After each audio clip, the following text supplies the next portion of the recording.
Hello, hello, hello, hello, hello, hello, hello, hello. Hello, hello, hello. It is I, your armored VTuber reunion again for yet another, actually rather short stream. Uh, this will actually be a rather short stream first, because I'll be doing some adulting errands here and there that would need my attention a little bit later. So uh, this might be like a quite short stream in the meantime. But don't worry, don't worry. We're still gonna do what we're set to do, which is, as you can see on the title, the Filipino unbiased Filipino food tier list. For me, I am a Filipino, but I am as unbiased and as judgmental as you can get for a food reviewer. Okay. All right. So, but first off, this will be rather a short stream. Let me adjust my volume here. This will be like a rather short stream because I'm gonna have to do some things. I'm gonna have to do some things later. So this will be rather short, but of course, like our regularly scheduled programming, we are now streaming, and we're gonna be setting out uh, to do something that should have been done weeks ago, with me promising a lot and nothing going to fruition. So we're gonna do it this time. We're gonna do it. Actually, do it this time. Know what? You know what's so weird about this? You know what was so weird? Uh, this is actually something that a lot of Filipinos might be interested to watch because Filipino. This is basically like a topic that could be like a heavy Filipino magnet. You know, a lot of Filipinos would show up in the chat and whatnot and mock me for my Filipino food taste, unbiased Filipino food taste. um, but this might be a not so good idea, considering that I am streaming in the middle of the night where a lot, and I mean a lot, of Filipinos are actually sleeping. So it's kind of counterintuitive for me to actually do this stream. But no worries, no worries. We're still doing it. We're still doing it because this one will be uploaded onto the YouTubes. Once I edited it, once I make an edited version of this, this will be posted on the YouTube channel, basically. So yeah, we're still doing something, even though there's no live audience. Although I would be very very happy to have some live audiences and live feedback on basically my take on Filipino food and how I am not wrong about Filipino food. I think this will be a good stream. This will be a good stream, at least for like an edited version on YouTube. But anyway, I would also be happy if I'll get some feedback on the chat. Whether you're curious about Filipino food and what it's all about, or you just wanted to mock my unbiased, unfiltered, and no judgment taste about Filipino food. Okay, that will be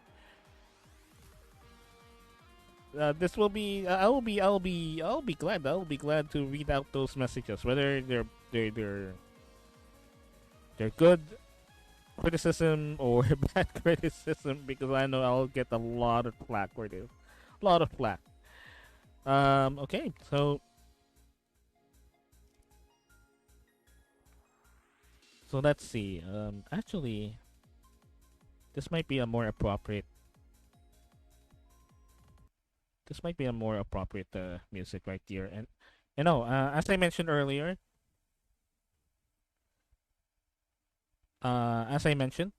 this would be a rather this is basically a short stream, so we're gonna have to make things a little bit faster in terms of like what we're trying to do, and then finish up early, because I actually still have a lot of things to do after this. So unfortunately, I will have to depart a little bit earlier than the usual. But don't worry, don't worry.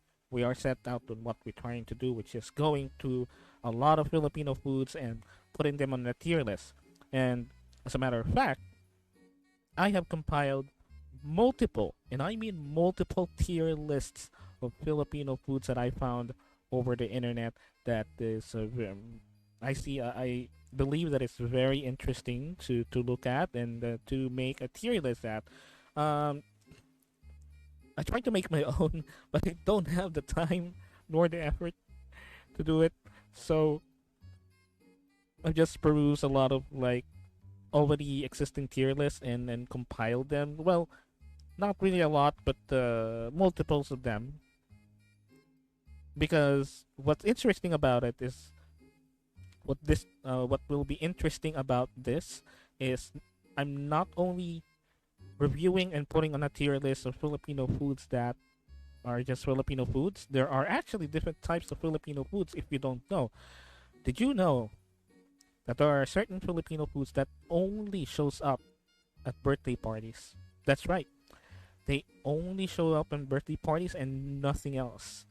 If you see this, like for example, if you see this particular food, you'd automatically think that someone has a birthday, a christening or baptismal party, or in some cases, although very rare, a funeral.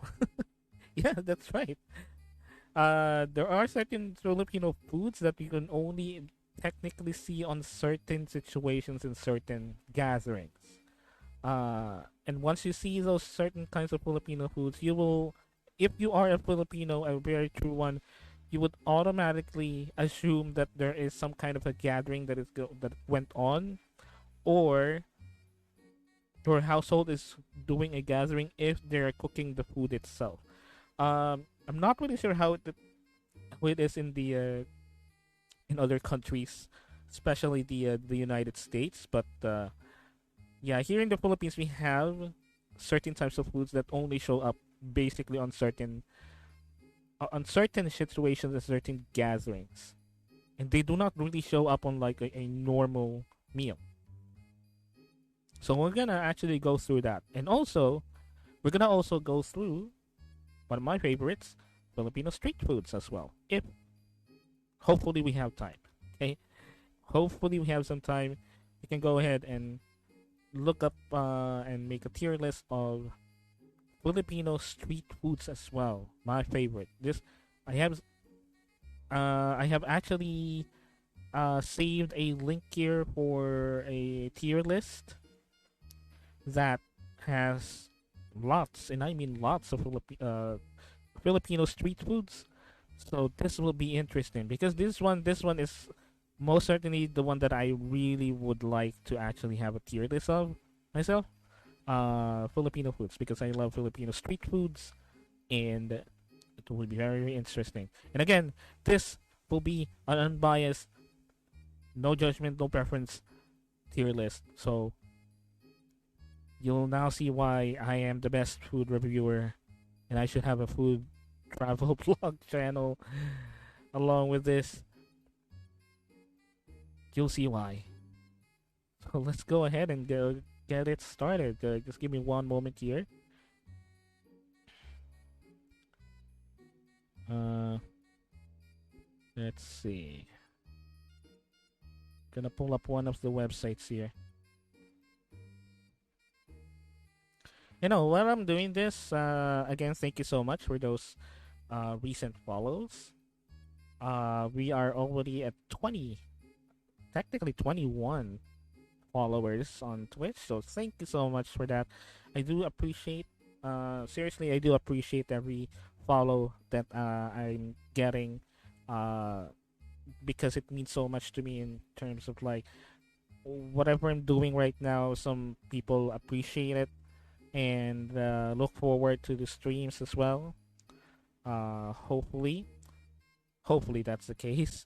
Uh, so I do appreciate every follow that I'm getting, and as I mentioned on the last stream, I would actually rather have like 0, 1, 2 followers every time that I stream, or even after like couple streams, I get like 1 or 2 followers that are trickling down. Uh, at least I know that they are like very, very organic in terms of like follows and whatnot. So I do highly appreciate every follow, even though it's just 1 or 2 every time I stream. Uh, Especially if it is a genuine follow because they realize that, hey, this guy is cool. This guy is cool, even though he stammers on his words and he has a very bad mic and doesn't know how to entertain people. This guy is cool. This guy is cool. I'm gonna give him a follow. So yeah, so I do appreciate it. And again, if you haven't, if you're just lurking, that's perfectly fine. But if you can give me a solid, and go ahead and click on that follow button, so you'll definitely be notified whenever I stream. If you haven't, you also can follow my Twitter account. That's twitter.com/and then it should be on the chat. The link is on the bottom as well, so you can follow me.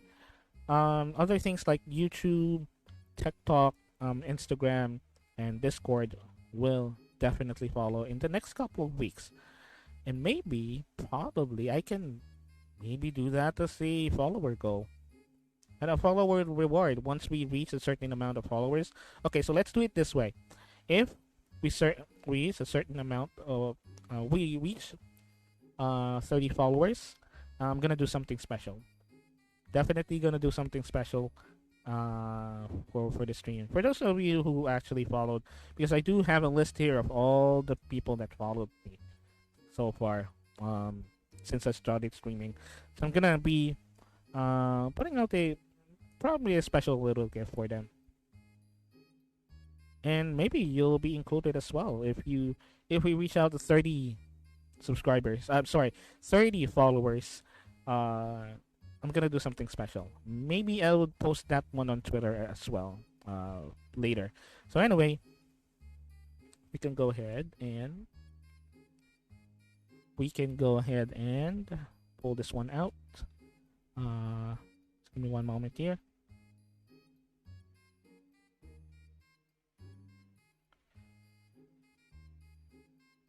Hopefully this showed up properly.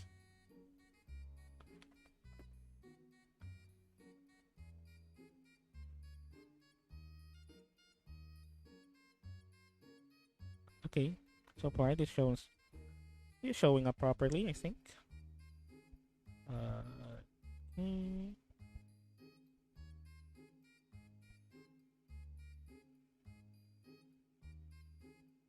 Okay, maybe we can make it a little bit bigger.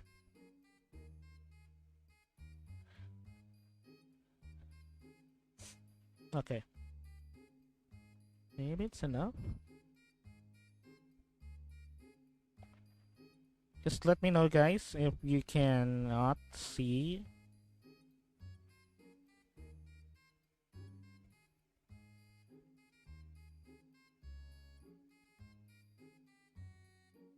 Okay. Maybe I can put it on top of everything here.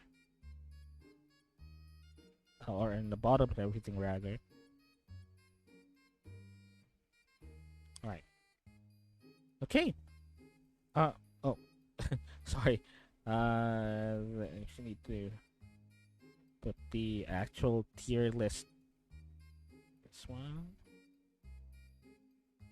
Maybe I can put the follower goal here. Maybe I should put the follower goal here all along. Okay. Now I cannot see the S tier. Oh, right.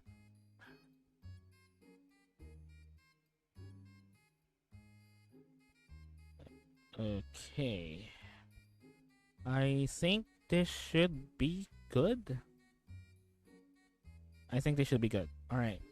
Okay.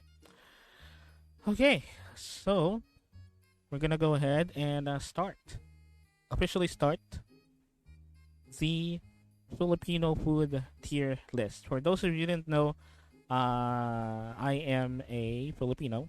I've been in the Philippines uh, since I came into being, came into existence. I have been a Filipino. Never left the Philippines. Actually, never left the Philippines ever since I was born.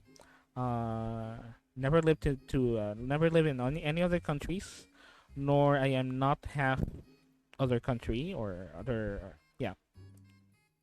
Uh, Nor I do not have like any uh half in terms of like my blood. I'm a pure blooded Filipino and never really went out of the country for any reason at all. So I had been here since ever since I was born. All my life I had been here, and so yeah. Um, so we're gonna be making a tier list of Filipino foods that, in my unbiased opinion,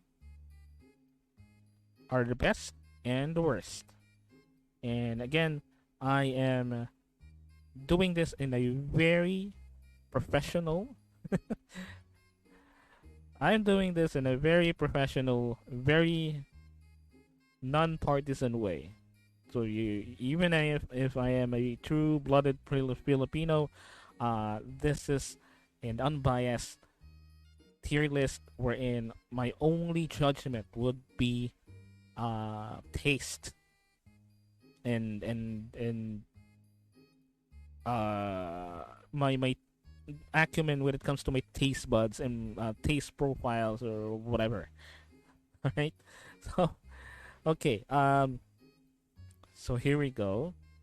And also, if you have like any questions about like how Filipino food is or how Filipino food tastes like, you can go ahead and post it in the chat. But otherwise, I'm gonna be giving like a brief explanation for those of you who are not Filipinos on what particular food this is and how it was how it was made from my understanding and how I know it from my best of my memory and some experiences with that certain food. So we're gonna go ahead and start. So first up, we have here seems to be the first one is adobo. So adobo, that's an automatic S tier basically.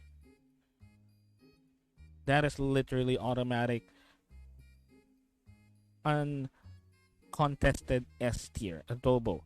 Adobo, for those of you who didn't know, if you have like a Spanish or Latina lineage, especially Spanish, I'm pretty sure that you might be familiar with adobo, because it seems like that. From what I remember, the word adobo is from the word adobar, which is a Spanish term. So from what I know, it has like Spanish influence. But what I also know is it seems like the method of cooking adobo has been already existing even in pre-colonial times, Philippines. Uh, I have to check my sources on that. But basically, adobo, for those of you who didn't know, is a very popular food actually, even in other countries. A lot of foreigners seems to love adobo actually. This has actually have been a very controversial dish recently because someone, I guess from a morning news show, invite they invited like a chef, whatever. I don't really know the full context of it, but they invited like a not Filipino chef who tried to make adobo, and it's just all kinds of wrong. It's just all kinds of wrong. I would actually recommend doing that. Watching that video. But anyway, adobo is a dish comprised of soy sauce, vinegar, and spices like black peppercorns. It will be better if you have like big actual peppercorns, not the ones that are powdered or mashed, whatever. Uh, so adobo is also very versatile. It can be comprised of beef, although beef adobo is something that is not really usual here in a normal Filipino household. Because beef is expensive as fuck. So adobo is like very versatile. It could be beef, it could be pork, and it could be chicken. I prefer I prefer pork adobo. I prefer pork adobo. Uh, because pork adobo is something that a lot of cooks can actually make good. Uh, for chicken adobo, I only like chicken adobo that is being cooked by my grandma, because she has like a certain way of cooking adobo. Actually, that's something that is not really common to uh other people that actually cook adobo. Um, she makes like a sweeter version of adobo, and her chicken adobo is the only chicken adobo that I actually can eat. So that's why I prefer beef adobo in general. So, but anyway, I'm definitely confident to say that S tier adobo is always S tier and will always be S tier, no matter what, no matter how uh you say it or you contest it. It's just S tier. There's no contesting about it. This is why a lot of foreigners actually love adobo. The adobo is actually a very good, very versatile dish that can be, eaten at any time, really. If you want to eat it at breakfast, you want to eat it at lunch and dinner, or dinner, it's very versatile. And if you actually cook adobo right, the more that you store it, the better it tastes. It's a kind of the dish. There are certain Filipino dishes that the more that you store them, the more that they actually taste good. Uh, in Filipino we call it bahaw, nabahaw. Nabahaw means you are storing food in an extended amount of time. Oh, hey, Aljax. Hello, hello. Thank you for following. Welcome, welcome to the stream. Is this your first time here? Like you have just first time seen me? Because if yes, I'm gonna be introducing myself. My name is Ryu Shinden. I am a armor VTuber, salaryman by day, geek by night, and hero for hire by night as well.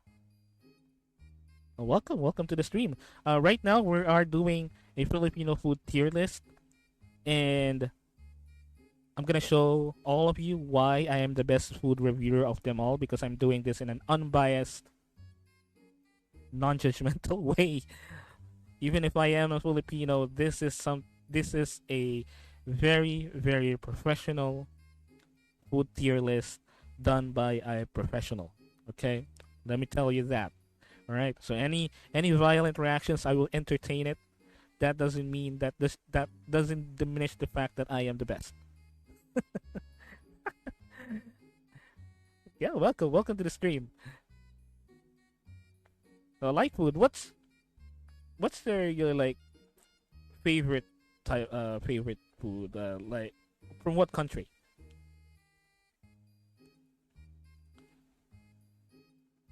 No, right now, although we are doing a Filipino food tier list, I do love food from other countries. So I just wonder like if you actually like Filipino food, or have eaten Filipino food in general.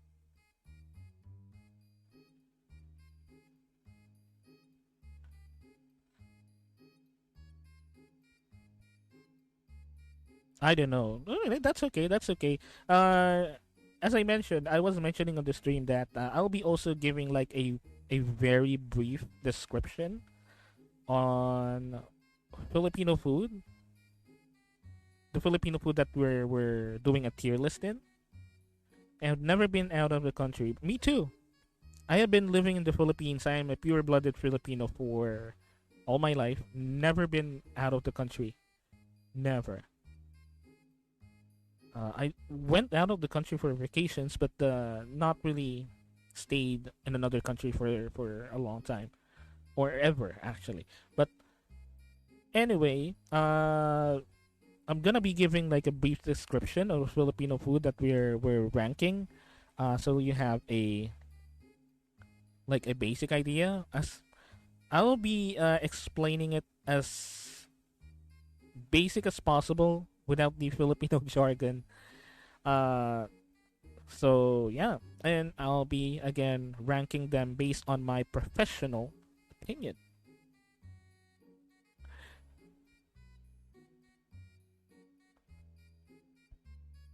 So anyway, going back, um, as I mentioned, as I mentioned, adobo is basically a dish comprised of either chicken, beef, or pork.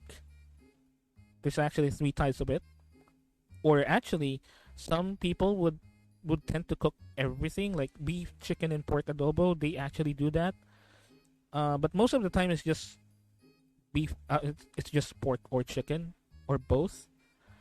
Because beef is kind of expensive here in our country, so you don't really see that much beef adobo, but you will definitely see pork or chicken adobo. I like pork as well. I love pork. I actually like pork as well. I prefer pork adobo over chicken adobo because I was saying earlier that the only chicken adobo that I like is the one specifically made by my grandmother because she cooks chicken adobo in a certain way that is very unique that only she can cook this certain way. Uh, but with pork adobo, a lot of people cook it. I like it. I actually prefer it more, like a normal, meal. Uh, and I ranked it as S tier because of how versatile adobo is. You can eat it in the morning, you can eat it in the afternoon, you can eat it at evening and dinner. And there are, if you are a really good cook, you can actually store adobo an extended amount of time, like put it in the fridge. And if you cook it right and you're a very good cook, the more that you store it, the more that it actually tastes good. In Tagalog, we call it bahaw or nabahaw. That means you're basically storing food, not preserving it, but storing it in an amount of time. And the food, because it was stored for a certain amount of time, it there is like a certain chemical reaction that is happening. I don't know. I'm not really sure how it happens, but there are certain foods like adobo that actually taste good the more that you store it, and that's why I really love adobo. Especially very well cooked adobo, and that's why it's S tier. And this is the reason why a lot of foreigners actually love adobo so much. A lot of foreigners try to cook adobo, and a lot of foreigners. I actually have like foreigner friends as well, and they really love adobo for some reason. They really love it. If you have like if you are a Filipino and you're introducing a foreigner, one of your foreigner friends or acquaintances to Filipino food, put in adobo. They will surely love it. I'm not the best cook. Well, me too. Me too. I do cook a little. I dabble at cooking. But I'm not the best cook at all. I am the best eater though, and I'm the best judge when it comes to food. So much. Uh, I am the best. I am a very professional food enjoyer. I try to look for people with no viewers so I can talk to them like you. Thank you so much. I really do appreciate it. I really do. I really do. I was actually mentioning it earlier at the stream that I really do appreciate every follow, especially the one that you gave right now, because I would rather have like one or two followers or one or two viewers that genuinely gave me a follow because they like my content or they're interested in following me, rather than like n- not doing it organically through other means. So I do appreciate every follow, and I do appreciate you talking in the chat. Me too. I can eat a lot. Yeah, eating is like I love cooking as well. I love cooking. I'm not the best cook, but I love cooking. Uh, but I love eating more. I love eating more. It's a more enjoyable activity than cooking, you know. And what's weird about it is whenever you cook, I don't even enjoy foods that I cook for some reason. I'm not really sure if it's only me, but whenever I cook something, I don't enjoy it. I don't enjoy eating what I cook. I'm not really sure if it is just me.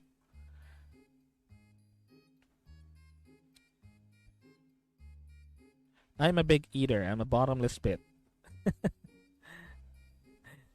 Yeah, man, bottomless pit gang, right here. I love eating. But anyway, so that's that. Then S tier adobo, it's S tier,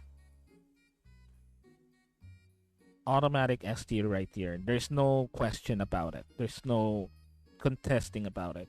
And if you are like a non-Filipino that really wanted to try Filipino food for the first time and can't decide what food you would like to eat, go for adobo. Adobo is something that for some reason a lot of foreigners taste actually captures. But you have to cook to feed yourself. Well, I have people that cook for me. I have my grandma, I have my mom, I have even my siblings cook for me. I do cook too, sometimes, if I feel. But I don't enjoy eating my own food that I cook for some reason. Okay, so moving on. What's this? Bagnet. Oh, bagnet. Bagnet is probably. It really depends, man. Bagnet. Okay, so explain a little bit. Bagnet is basically fried pork. Uh, I'm not. I don't remember what part of the pig it is, but it's a very maybe it's a tenderloin. I don't know. I am not really good with parts of the pig terms. I'm not a pigologist. I'm not a pigologist, so I cannot remember. But basically, bagnet is like a slab of pork meat that is fried, fried one, fried to crispiness actually. Um, from what I remember, the special thing about bagnet is there's like a certain type of bagnet. Basically, it's fried pork, but there's this certain special kind wherein they store this food, the fried pork. They store it for an extended amount of time, and they store it for like months. Yeah, months. What they do is they actually store it for months, and there are certain bagnet makers that like to store it for months so that mold will actually grow out of the pork. I'm not kidding you. There are there are certain types of bagnet fried pork. They deliberately have mold actually grow on them, because it ferments the pork. Like it kind of ferments the pork as well, so it gives like a much deeper flavor. And the more time that you store it, the more valuable the bagnet is.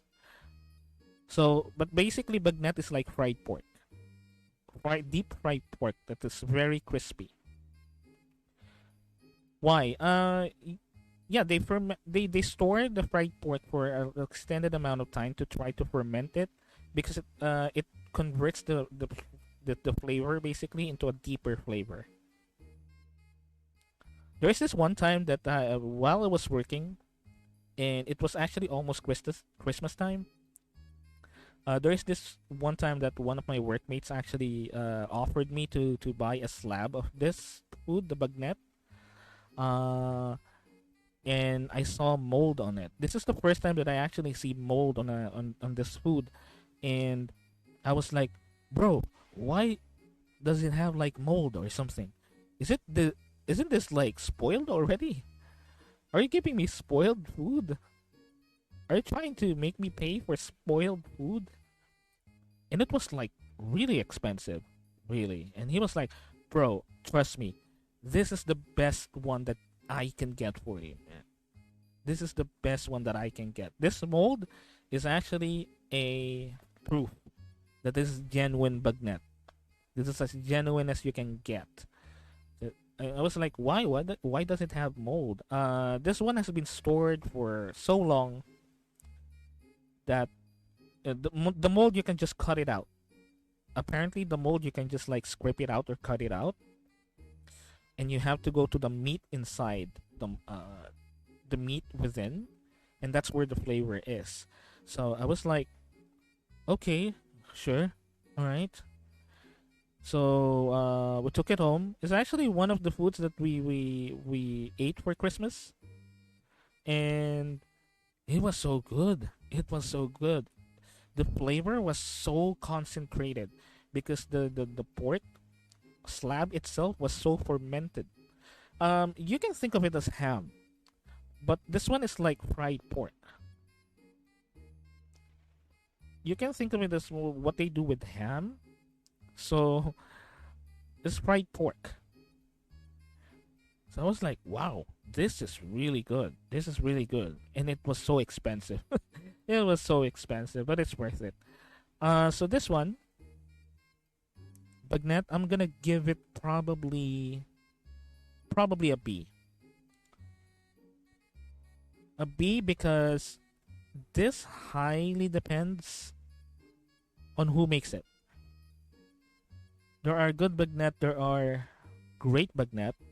Um, Bagnet is kind of popular now because they put it as like topping to like rice porridge, or they put it as like uh on on a sizzling platter or whatnot.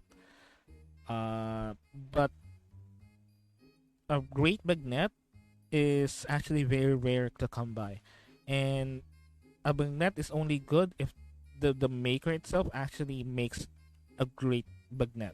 So I'm gonna rank it as B because it highly varies on who makes it. So okay. Oh, this one. This one is controversial. We have balut. This one is controversial, and this is something that some of my friends are actually uh what you call it. Some of my friends are actually denying my existence. Some of my friends are denying my existence because of my take on balut. If you don't know, a lot of people don't. Actually, a lot of people know already about this. Even foreigners, even non-Filipinos know about this. But basically, balut is like a duck egg that is not completely fertilized. It's half fertilized actually, to the point that you can literally see the duckling inside, the embryo inside. It's not. It's an egg. It's a duck egg with an underdeveloped, underfertilized duck in it. So, but hear me out on this. I'm gonna give this an F. Okay, I'm gonna give this an F. Wanna know why? This is an unfertilized duck egg. That's it. You would literally see a full-on duckling inside of these, and I cannot stand it. I cannot really stand eating this. Even if I'm a Filipino has and okay, I have tried this one and I have tried this many times. The thing is it's not that I cannot eat it. It's just that I don't want to eat it. You can see the yolk with the duck inside. Yes, there's literally like a full-on duck inside, like a duckling. That yellow part is the yolk, but you would see like a duckling inside that has like feathers and all, and people love it. People love to eat it. I don't. Just I don't. I just don't. You know the part that I eat on a balut, the yolk part. That's it. I would eat the yolk part and nothing else. And I just cannot stand eating like something that is already like developed and ew. Like you can literally see the beak, you can literally see the eyes starting to develop, the feathers, even some of them, the feet, ew. I just can't stand it. But a lot of people love it. A lot of people love it. Now, if I'm gonna give an unbiased review about this, an unbiased uh, opinion about this, the balut has like a broth inside. Okay, what they do with the balut is they steam it. That's the main method for you to actually cook it. You steam it, and you cook it on its own juices, basically. Um, there is like a liquid inside the balut that is very very tasty. I would admit that. And balut is very very good if you put like salt in it and very spicy vinegar. It is very good. But as I mentioned earlier, what I only eat on a balut is only the yolk and nothing else. And a lot of people, especially my friends, are taking are trying to take out my Filipino card because they thought that I don't like balut, and that's not very Filipino of me. And I was like, I just don't like it. Can I have like can I have like preference or something? Why are you taking my Filipino card? I'm still a Filipino. I just don't like balut like everyone else, but a lot of people like it. A lot of people. And balut is for okay again for those of you who didn't know, balut is a food that is mostly eaten by drunk people. It's like their like side snack whenever they're drinking. That's actually the most appropriate time to actually eat balut, in my opinion, is when you are drinking because you are too tipsy to realize that you're eating a duck egg, and you don't even care because it's delicious. So that's why I mentioned it is actually delicious. It's just that I cannot stand eating the embryo,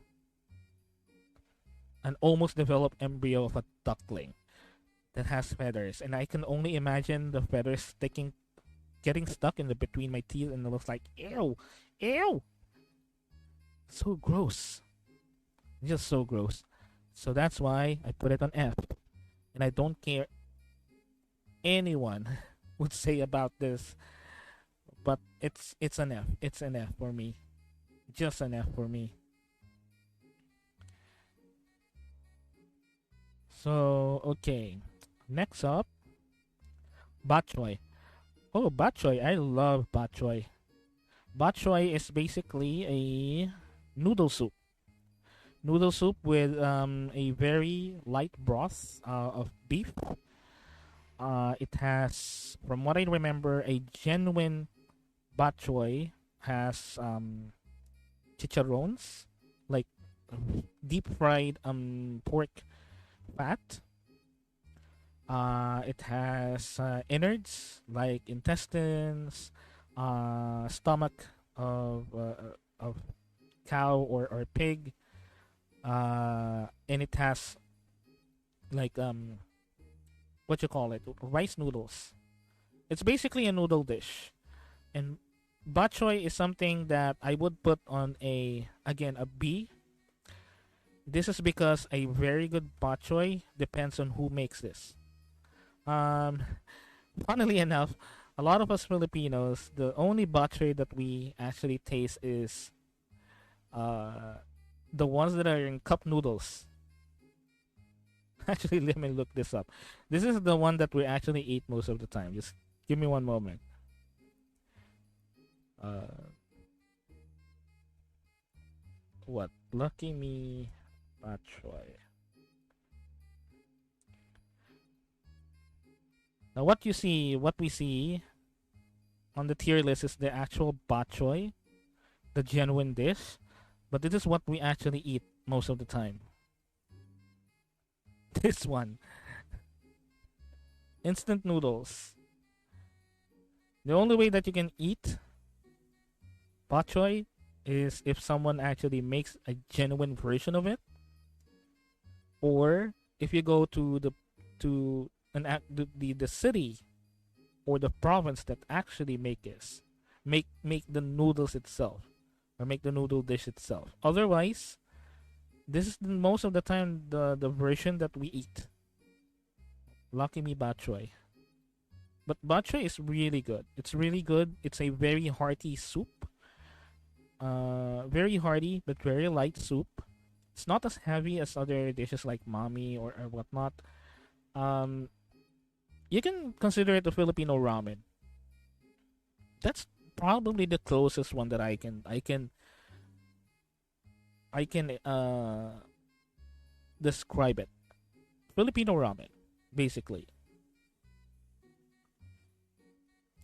But again, I would rank it at B because this is something that it's only good depending on who makes it and where you are actually eating also, because if you're eating on the province that where it this originally came from, it's 100% good. No matter where you eat on that province, no matter eatery where what eatery you are eating on that province, as long as you are inside that province, which is Batangas. It's around the southern part of the Philippines, or southern part of Luzon, the Philippines. Um, you will be satisfied as long as you are within that province. Otherwise, if you go out of that province, the only way that you can eat a really good bok choy is if someone from that province actually makes this dish.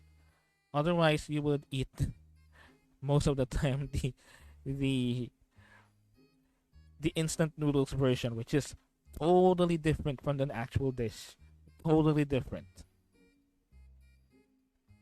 So that's why you give it a B tier. It's a really good dish, but really depends on who or where you actually eat it.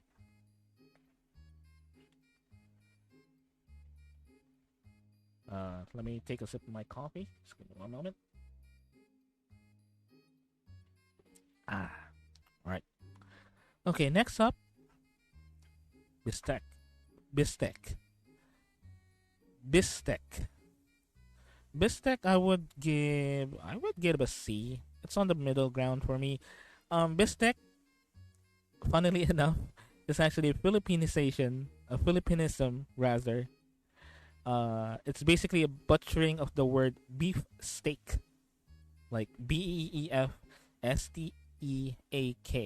But this is not the beef steak that you're thinking of, that like a slab of beef that are either grilled or pan grilled.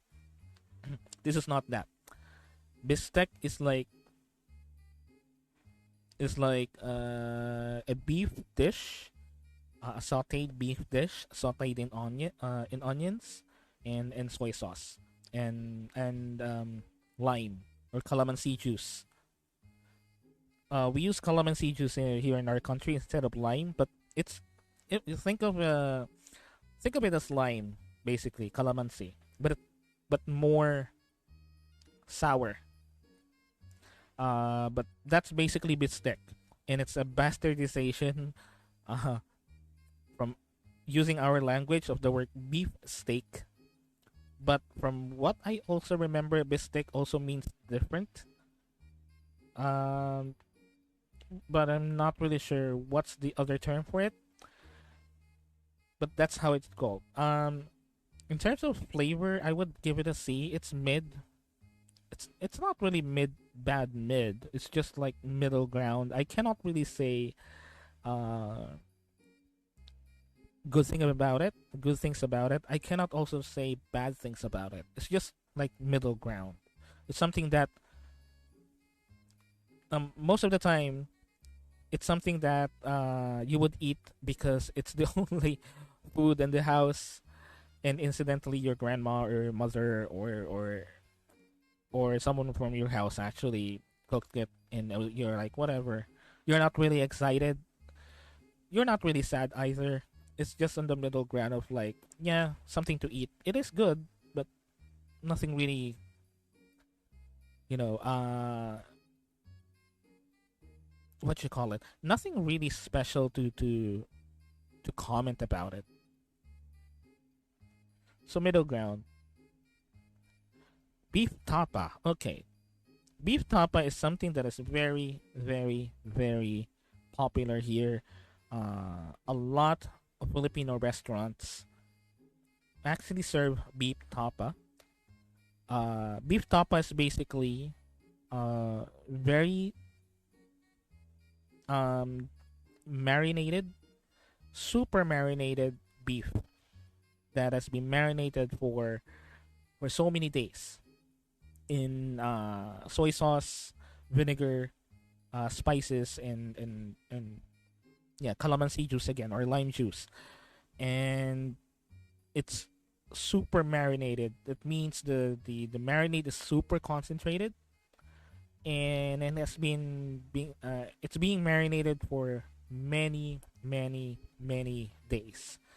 And what tends to happen is the meat shrivels, and when it shrivels, that means all of the flavors has been locked in. And what we usually do for it is we fry it. We pan fry it on with a little oil, and it's basically like beef jerky. From the closest comparison that I can give is beef jerky, but that is beef tapa. Beef tapa, I would rank it as an A. Beef tapa is something that you can eat a lot and eat all the way every day, uh, at any time. Now beef tapa is very famous of because of the dish called tapsilog. Tapsilog is basically composed of three things. You got the fried rice, you got the sunny side up egg, and the beef tapa. It's basically a tapsilog is like a combination of like three words. Tapa, sinangag, which is fried rice, and then itlog, which is egg. And this is actually tapsilog. This is how you eat it most of the time. You're not you can actually eat beef tapa alone, but it's very good with fried rice and egg.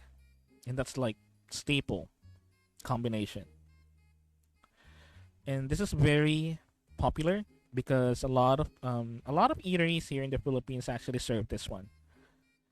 A lot of them. Now, another interesting about the beef tapa is we actually have a horse meat version of this. Yes, you're right. You heard it right. Horse meat. We actually a mid for me. Yeah. For me it's actually A plus. It's a very versatile food. Like adobo, it's very versatile. You can eat it with just rice. You can eat it with fried rice and egg. It's the better version of it. And we actually have a horse meat version of this. Yes. We also have a horse meat tapa, where horse meat is actually used for this. And believe me, horse meat is actually really delicious. Yeah, horse meat is actually really good with this version, the tapa.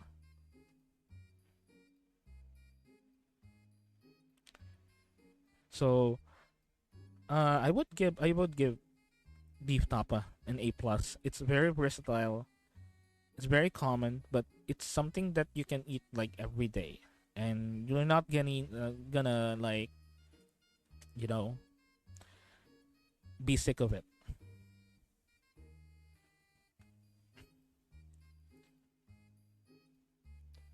Okay, next up is this is actually a dessert, bibingka. And by God, I'm craving for bibingka right now because I actually saw it earlier when I was biking. I saw one earlier. You know what's special about this dessert? Okay, so first off, bibingka is basically a dessert composed of like think of it as a pancake batter. Think of a pancake batter, okay? But that pancake batter has more eggs and less flour. And what they do is they cook it this way. Uh, bibingka. Bibingka cooking. The cooking method is this. What they do is this is like a clay a clay cooker underneath where you put your charcoal in, and this is the bibingka itself, which is again basically like a combination of wheat, coconut shavings, and egg, wheat flour, coconut shavings, and egg. Basically, it's that, and cheese in some cases. And what they do is they put it on the stove, a clay stove like this, and they put something on top, like a metal bowl on top with also charcoal in it, so that it cooks on the bottom and the top at the same time. And it's really good. It's really good. What they do is they put in like a coconut shaving on top, and they also put salted egg on top and cheese on top. So good. They also like put in some cases they also put butter on it. And what's special about this as well is whenever you see this kind of dessert on the street, you'll only see this on October to December or January in some cases. This is a very seasonal food for us Filipinos. And this is basically a food that you'll only see towards the Christmas season and ending on a new year. So whenever you see this, that means it's Christmas, baby. That means it's Christmas. And this is very very good with either ginger tea, because some stores actually sell also like hot ginger tea or chocolate drink, a hot chocolate drink. And and you actually eat it with the bibingka, and it's so good, especially when you get out of the church from a night mass, because we here in the Philippines we have what we call the simbang gabi. And the simbang gabi is basically 9 straight days of you going to the church in the middle of the night, and this is 9 days before Christmas. Uh, so you go into the church. Usually you go to the church at Sunday mornings, but this one you go to the church for 9 straight days every midnight. And this is one of those foods that are being sold outside the church. And as I mentioned, this is a food that only shows up most of the time during the Christmas season because of that, the Simbang Gabi, the midnight masses. And it is so good. It's so good, especially for cold weathers. You have your hot chocolate drink or your ginger tea, and you eat this, heaven. Just heaven. Yum, Christmas is awesome. Yeah, Christmas is awesome. That's why, especially foods that are like only shows up on Christmas time here in the Philippines, they are so awesome. So this one I'm gonna give it an A. I'm gonna give it an A. Not as S tier, but an A tier. This is I could have gone S tier for this bibingka, but the thing is, this only shows up on Christmas though. unlike a Yuletide season or Christmas season towards the New Year. That's why I put it on A. If this is actually something that will show up all the time, I would have given it an S because I just love this dessert. I just love it. I just love it. Love it, love it.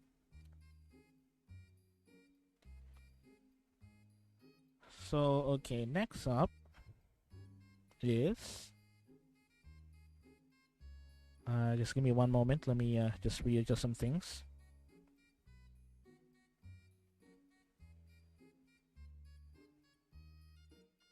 Okay, next up, Bicol Express. Okay, so Bicol Express, also something that I really like. Basically, Bicol Express is beef or pork, most of the time pork, and it is sauteed with garlic, onion. As far as I remember, garlic, onion, and lots and lots and lots and lots and lots of chili. This is a very, very, very spicy dish, but it's so good. And you put coconut milk on it, and this is so good, especially if someone actually gets the Bicol Express cooking right, which is for me the right way to cook this is to reduce the coconut milk part so much that it actually like what you call it, coagulate. That's the best way that I can describe it. And you have this like thin layer of coconut oil versus the dish itself, which give this very, very smoky coconut flavor. And coconut milk also makes the dish creamy. But the thing about this dish is it is very, very spicy. It's so spicy. Now, what's special about this as well is it is called Bicol Express because it came from a city called Bicol, or a province called Bicol, rather, which is a province that my father came from. My extended family from the father's side came from Bicol, and this dish was named after the province where it came from, where it originated from, it where it was invented. And this is actually a quite recent invention type of food. We're talking about like 70s, 1970s, 1960s. From what I remember, this was a dish that was served along the train tracks. There's like an eatery along the train tracks near the train station in Bicol, the Bicol region. And there's this old lady that has an eatery that would serve this. Uh, this is not like an ancient like dish. This is a very recent dish that was invented, considerably recent. And this is why it's called Bicol Express because it's right beside the train station that is also called Bicol Express. And that's why they named it Bicol Express. And I love this dish. Uh, the spicier it is, the more delicious it is.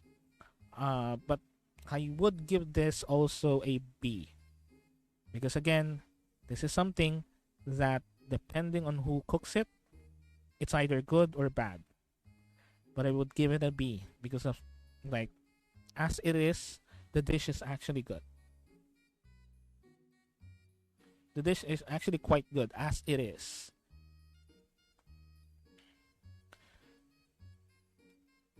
So that's Bicol Express. Ooh, Bicol. All right. This is another dessert. This is another dessert. Bicol is basically sticky glutinous rice mixed in with brown sugar. I am very familiar with this dessert because my grandma actually does make this dish all the time. All the time. because this is actually her business, selling these desserts. So I'm very familiar with this. Even I actually cook this myself. But it's basically a dish composed of like glutinous rice, sticky rice, and brown sugar that is just mixed up, and you mix it up with coconut oil because it gives like the coconut flavor. You mix it with coconut oil, not cooking oil, and you mix them all together, and you get biko. And you put a topping, which is coconut milk that has been burned, or again coagulated coconut milk, but it's slightly burned. That is on top. They put it on top of biko, and biko is something that I can confidently say I would give it an A rank. This is something that is a very, very tasty, versatile dessert that you can eat just any time of the day. This is best with coffee as well.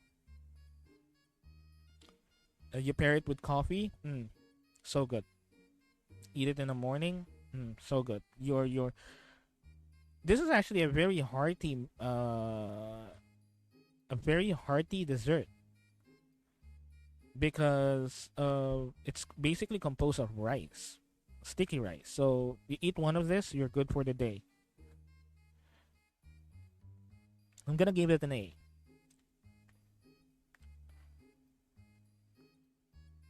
Okay, let me take a sip.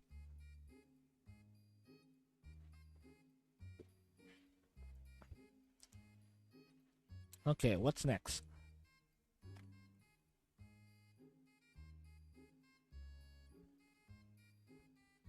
So next is binagoongan. Okay, binagoongan is basically also pork, beef, depending on who makes it, but mostly pork. What's special about it is composed of a thing called bagoong.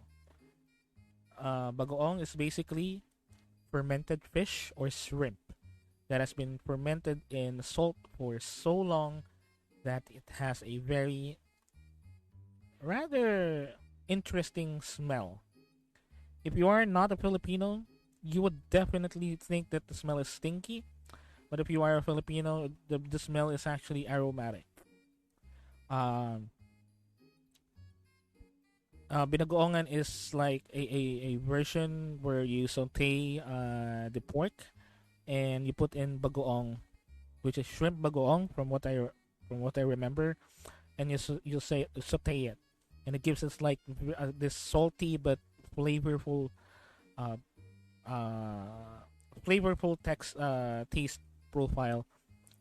And the good thing about it is it kind of eliminates like the what you call it, the saltiness of the bagoong itself, because bagoong tend to be very, very, very salty because it's literally something that it's literally either fish or shrimp that has been fermented in salt, so that's why it's very salty. And this dish basically eliminates a lot of that saltiness and makes it like and basically converts it into flavor. Now binagoongan, I would put it on a, unfortunately, on a D. Binagoongan, you cannot really eat it by itself. Although the saltiness has been lessened by the way that you cook it, it is still very salty. And the only way that you can really eat binagoongan is if you pair it with fried eggplant. Eggplant. Now, fried eggplant doesn't really have any distinct taste, so that's why it's very, very good to pair it with binagoongan, which is a quite salty dish. That's why it's it's it's something that doesn't really work until a certain food you partner it up with a certain food. So yeah, I'm gonna give it a D.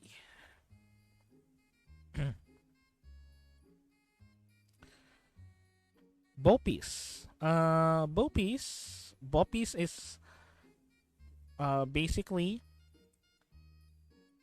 a combination of innards of pork, intestine, cartilage, stomach that are very finely chopped and sauteed in onion and garlic, and they put in seeds, annatto seed extract on it.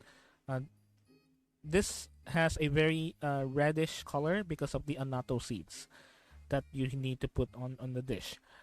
Bopis is something that I could rank it as a D. It's something that doesn't really have like any special thing to it. It's you see the food, you eat it.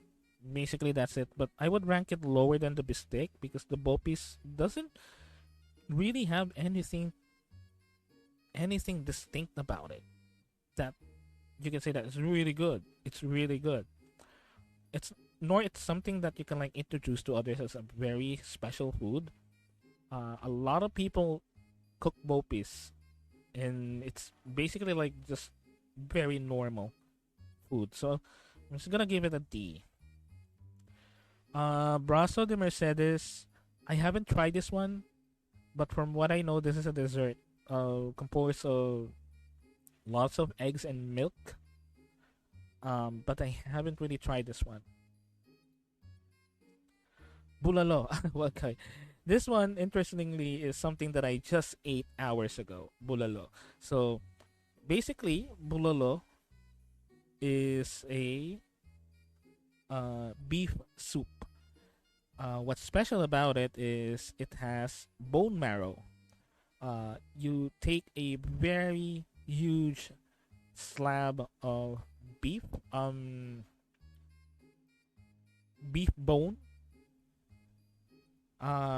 with a very beefy broth, and you put in vegetables like cabbage, lettuce, string beans, and whatnot.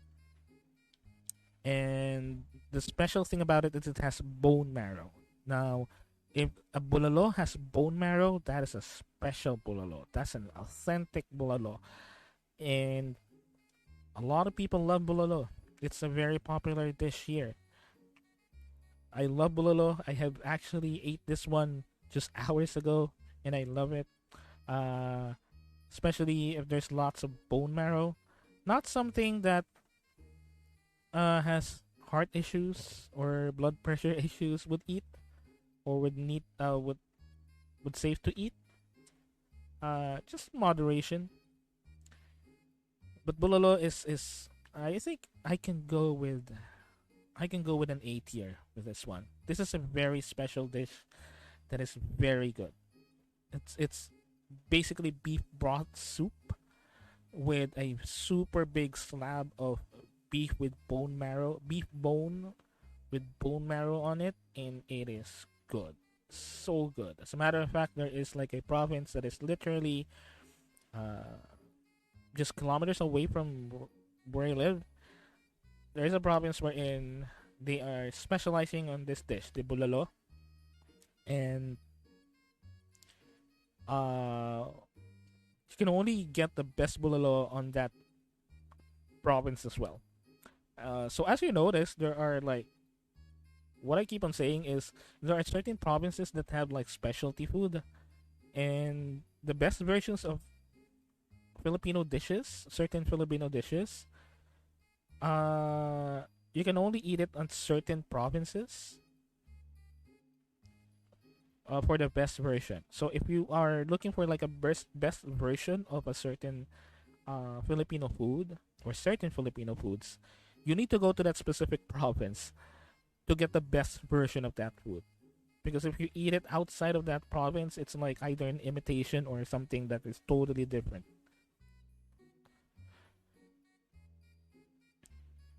Next up, chicharon. Okay, I believe this one is something that also doesn't exist in the Philippines, but also exists in other countries, especially Latino countries. And I think they call it the same chicharron. But basically, chicharron is deep fried pork fat that has become crispy, super crispy. And this is so good with super spicy vinegar as a snack. You can even actually eat it with rice if the chicharon itself is has a very tasty um is very tasty. You can actually pair it with rice, but most of the time we eat it as a snack. We dip it in very spicy vinegar, and it's so crispy. The crispier it is, the better it is. Um, I would rank it on a B1 because again, this is something that it highly depends on who make this. There are chicharon that are like not so good, but there are chicharon that is like so good, so good. But you can only eat them in like certain places on certain people that make it. It's not something that is like good all the time. But as a dish itself, it's actually really good, especially when you're drinking. This is a perfect partner with beer, like a cold glass or cold bottle of beer, and then chicharron. Dip it on very spicy vinegar. You eat it very crispy, and then down a very cold bottle of beer. So good. Excuse me. What else? What else? What else? What else? Chicharon bulaklak. It's basically the same as chicharon, but it's basically the same as chicharon. It's deep fried, but from what I know, this is like a part of intestine, pork intestines. From what I know, okay. This one, this is not something that if you have blood pressure issues, it is not something that is that we recommend you to eat. But this one is actually also really good. It's not crispy. It's basically like um not gooey, rubbery. Because it's basically a part of the pig's intestine or digestive system. Uh, but again, also I would put it on a B because again, it really depends on who makes this. As a dish, a standalone dish, it is really good, but it's not something that it's good all the time. And again, if you have heart failure, heart problems, blood pressure problems, I would not recommend eating chicharon bulaklak. Chicharon bulaklak is basically means like chicharon, a flower chicharon because it looks like a flower when you see it. Chicken and asal. Okay. No, chicken and asal. It's grilled chicken. What sets it apart though from regular grilled chicken is the spices and the way that you marinate it. Ordinary chicken barbecue, Filipino chicken barbecue, we just put like uh, soy sauce and lime juice on it, and that's it. But chicken and asal, there are versions where they put pineapple juice. There are versions that they put a lot of ginger, and there's a version that they put annatto seeds as well for coloring and flavor as well. Um, chicken and asal is actually if you wanted like a better version of a chicken grilled barbecue Filipino style, you go with chicken and asal. And I would rank it as A. I would rank it as A. It's something that is always good. It's always good. We have a very we actually have a very famous restaurant chain here in the Philippines, Man and Asal, and they serve this particular dish, chicken and asal. And it's very popular not because of the chicken and asal, but the fact that they have unlimited rice, and also the fact that they actually serve like very large pieces of chicken for a very affordable price. And what's good about it is you have like unlimited rice, so you can get as much rice as you can for actually very affordable price. Um, So that's why chicken inasal is also very popular here because of that restaurant chain. Uh, crispy pata. Oh my god, crispy pata is something. This is what I consider. This is what I consider like crispy pata is what I consider a sinful food. It's it's basically a sin to try this one.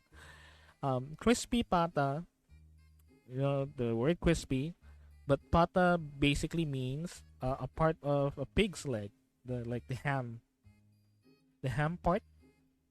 Oh no no, the calf near the feet part of a pig. And what they do is basically it's just a deep fried pig calf. Uh, Pig calf bone or pig calf part, whatever. Again, I don't remember my pig parts. I'm not a pigologist. Uh, but it's basically like a deep fried dish.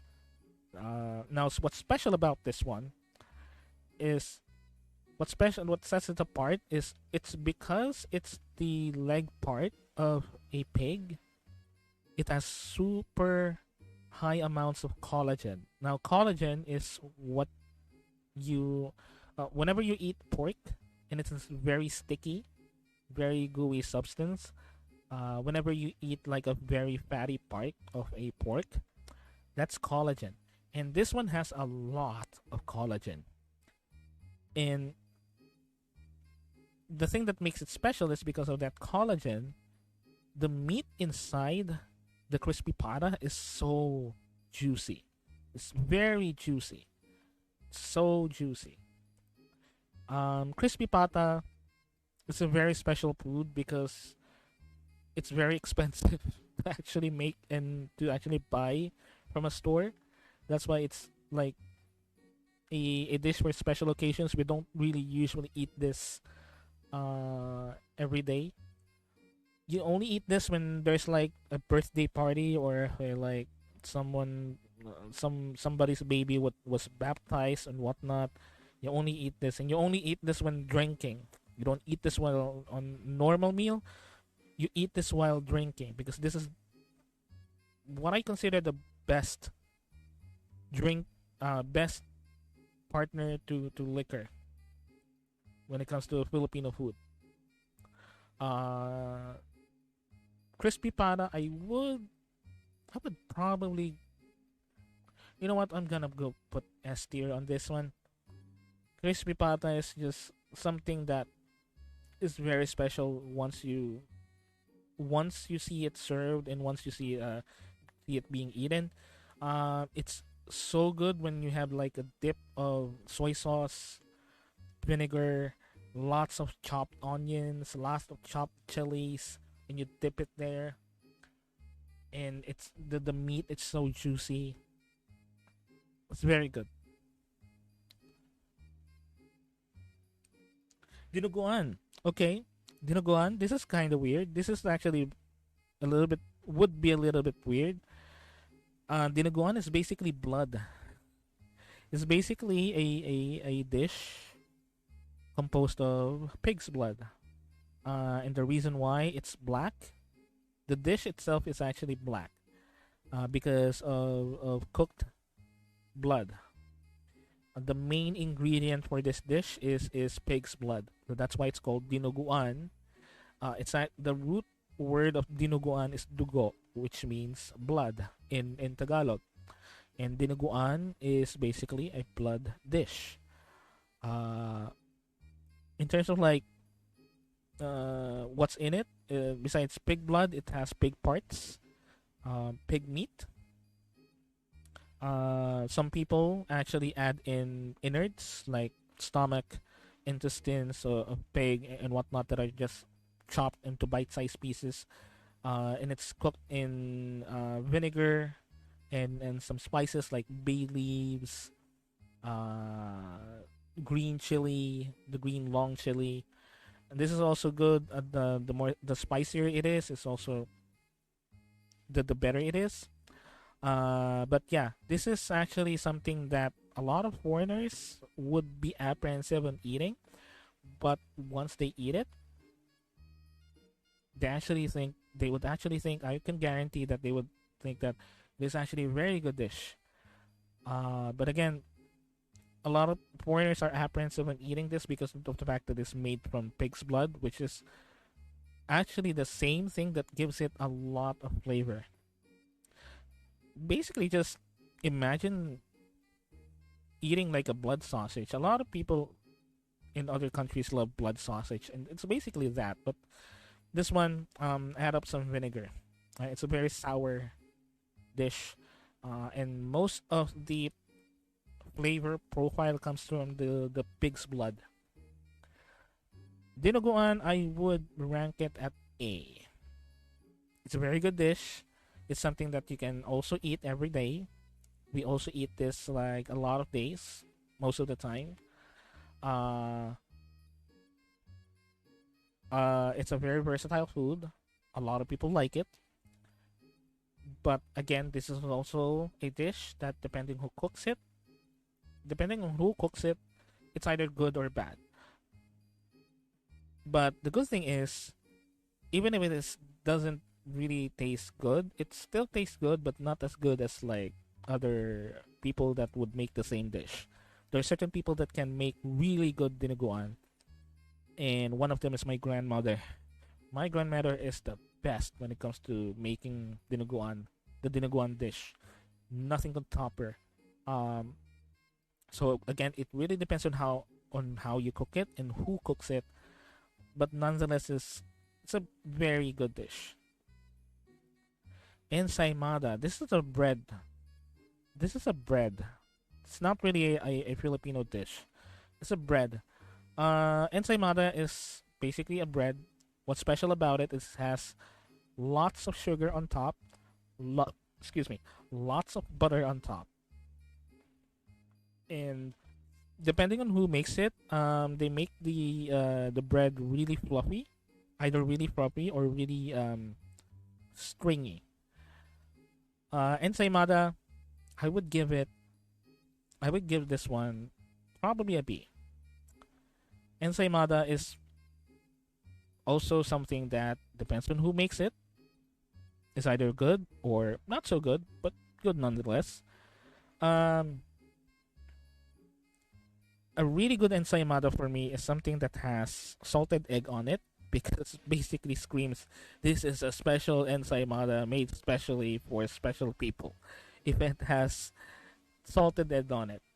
But regular ensaymada is good. A lot of bakeries in our country actually make ensaymada.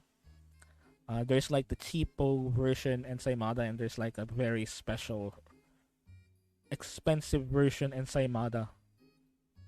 But ensaymada is something that is also very very good pairing with coffee. You can also eat it as a breakfast or as a snack, afternoon snack after a heavy meal. It's good. It's good. I'm gonna give it a B. Halo halo. This is actually very famous for even foreigners. Halo halo is basically a dessert. Halo halo means mix mix. Literally, halo means mix, and halo halo means mix mix. Now the reason why it's called that is because halo halo is basically a dessert that has lots and lots of things in it. Uh, so it has like sweet beans. It has sometimes durian. Sometimes it will have jelly. It will have ube. It will have sweet red beans, sweet white beans. It will have corn sometimes. Some situations that have corn. It had nata de coco, which is basically coconut jelly. Uh, in some places, they top it with ice cream. And the other half of it is basically ice, crushed ice. And the way that you eat it is you mix it. That's why it's called halo halo. And hands down, I can easily give this an S. Halo halo is something that you cannot you cannot really screw up because it's just putting in ingredients. It's just a mix match of ingredients. And what's the great thing about it, and the reason why I put it at S, is because of the fact that everything you put on halo halo would actually be good because it's halo halo.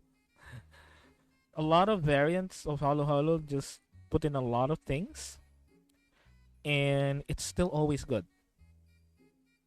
So that's why it's an S tier for me, because no matter who makes it, no matter how you put how the things that you put in it,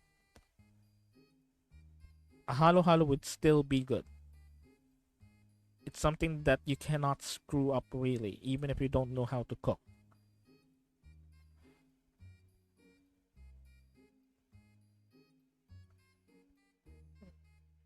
Okay, so next up. Oh, actually, I'm sorry. I'm gonna actually take a little bit of break. I'm just gonna go to the restroom really, really quick, just a few seconds, and then we'll come back and we'll get back into this. Okay, so stay tuned. Don't go away.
All right, I'm back, and I didn't know I was muted. Sorry about that. I'm back. I'm back. Sorry about that short break. So let's go ahead and let's move on. So anyway, where was I? Okay, Ilocos empanada. Ilocos empanada is basically also like kind of like the Spanish empanada. Uh, but I haven't really tried this one. But from what I remember, it has like minced pork inside and an egg inside, and it's wrapped on a what you call it, an orange dough. That this is the only thing that I remember in this one. I haven't really tried this one. I have seen this food a lot, but I haven't really tried this one. So I'm gonna put it right here. Haven't tried. Inihaw na bangus. Okay. So this is quite simple. It's just simple enough. It's inihaw na bangus is basically milkfish, grilled fish. Specifically milkfish or bangus. Um, so basically,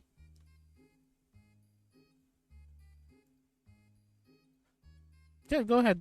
I'll go ahead and take a bathroom break. But anyway, basically, inihaw na bangus is grilled fish. It's simple enough. Simple enough. Um, technically, I would give this. I would give this a. We'll give this an A. Now, no, special about it. What's special about the inihaw na bangus is you have to have like a very good fatty fish for you to enjoy it.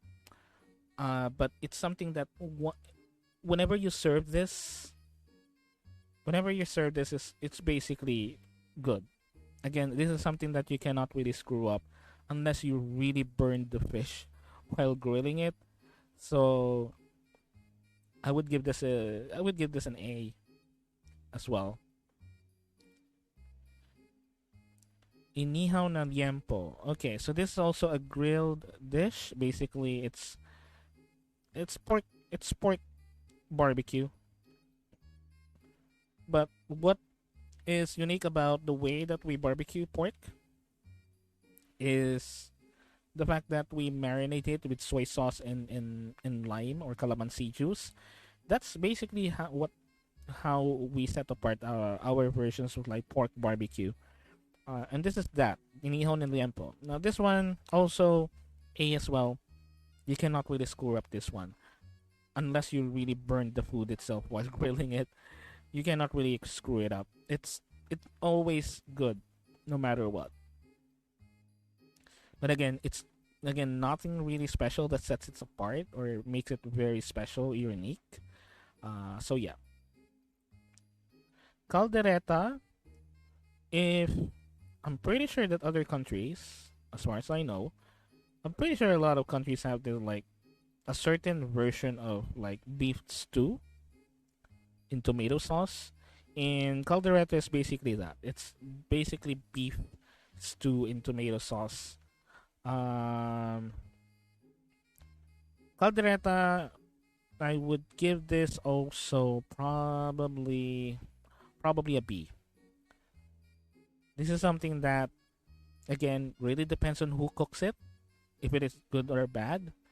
Uh, it's a really good dish, but again, it's high. It highly depends on who cooks it.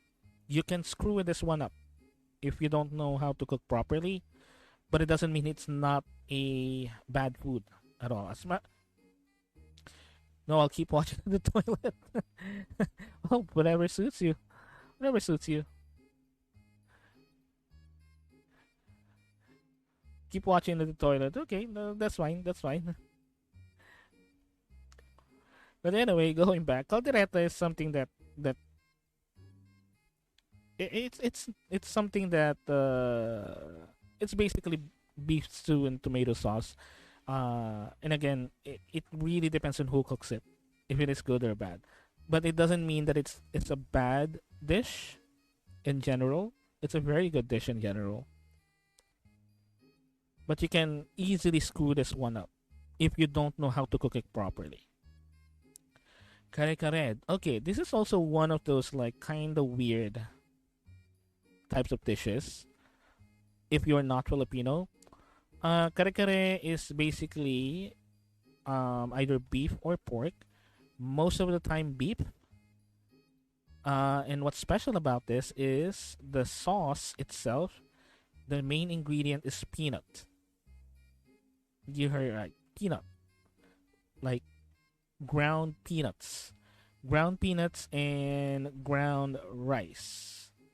Ground, well, not just rice, but rice that is like toasted rice, toasted raw rice, not cooked rice. That the raw rice that been toasted on a pan and turned into powder, and also peanut that is also turned into powder. That's the sauce is comprised by. This is why this is a very, it's actually a very special dish. Um, this one, I would say, what you call it? I would say a C. Kare kare is basically a dish that first it has to be a very special occasion for it to be served because the ingredients of this one and the way that they cook it is actually a little bit tedious and a little bit expensive. Second, you cannot really eat this alone. There is like you have to pair it with what I explained earlier, bagoong, which is fermented shrimp, because by itself it doesn't really have a strong flavor. So that's why you have to pair it with something salty, so that the flavor would actually come out. But yeah, this is something that's a very special dish for very special occasions that you don't really see that often, except for eateries that actually serve this. But when you cook it at home, it's actually a very tedious process. I tried to cook this one myself, kare kare, and it's a very tedious process.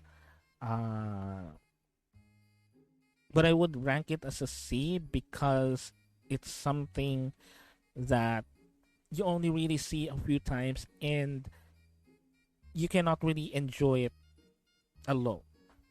And also, a really good kare kare depends on who cooks it and if they cook it as properly as possible, because also this is something that you can easily screw up if you don't know how to cook it properly.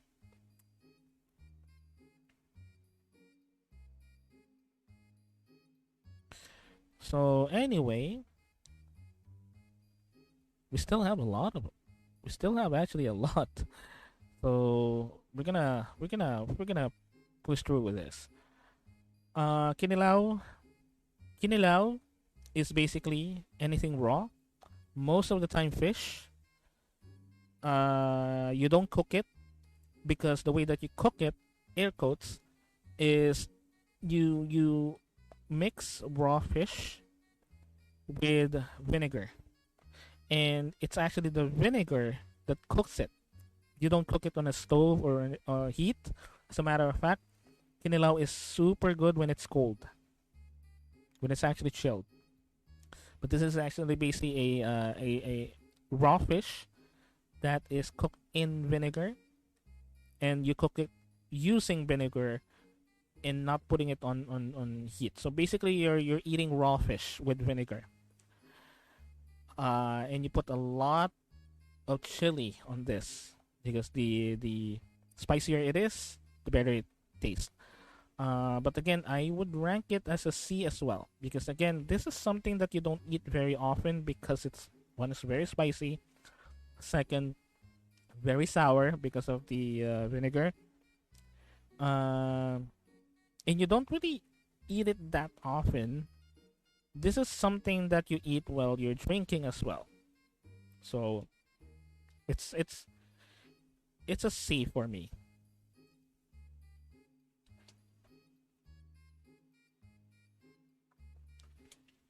Okay, so next up, kutsinta. Okay, kutsinta is also a dessert.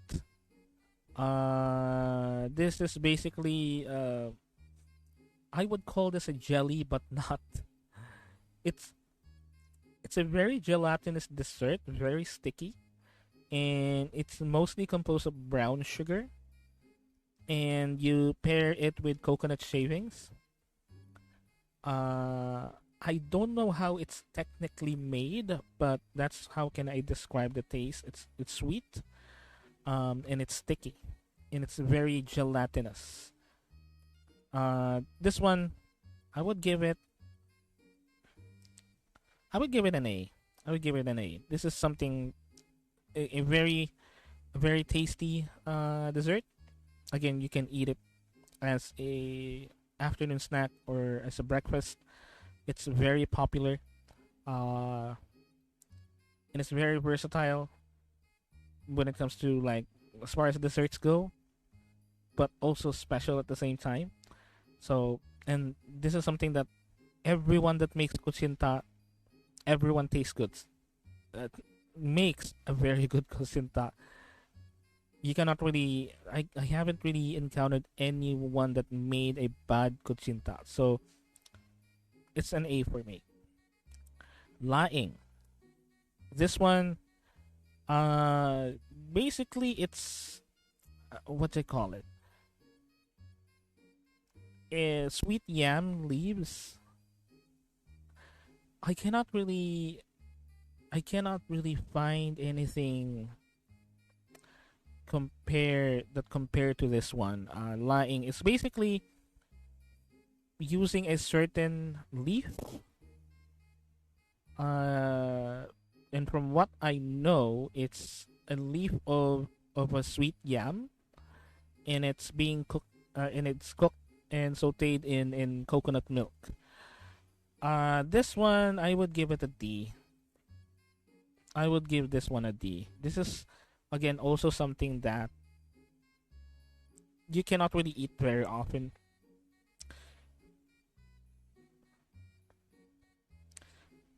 So I'm gonna give that a D. Leche flan. Oh, leche flan. I love leche flan. Let's put it on an A. Leche flan. If you are a Spanish speaker, leche means milk. Flan, you know, a flan. But it's basically a flan made of milk and lots and egg yolk and sugar, brown sugar. And again, this is an A because you cannot screw this one up. It's always good, no matter who makes it. Every leche plan is good. As long as it's leche plan, it is always good.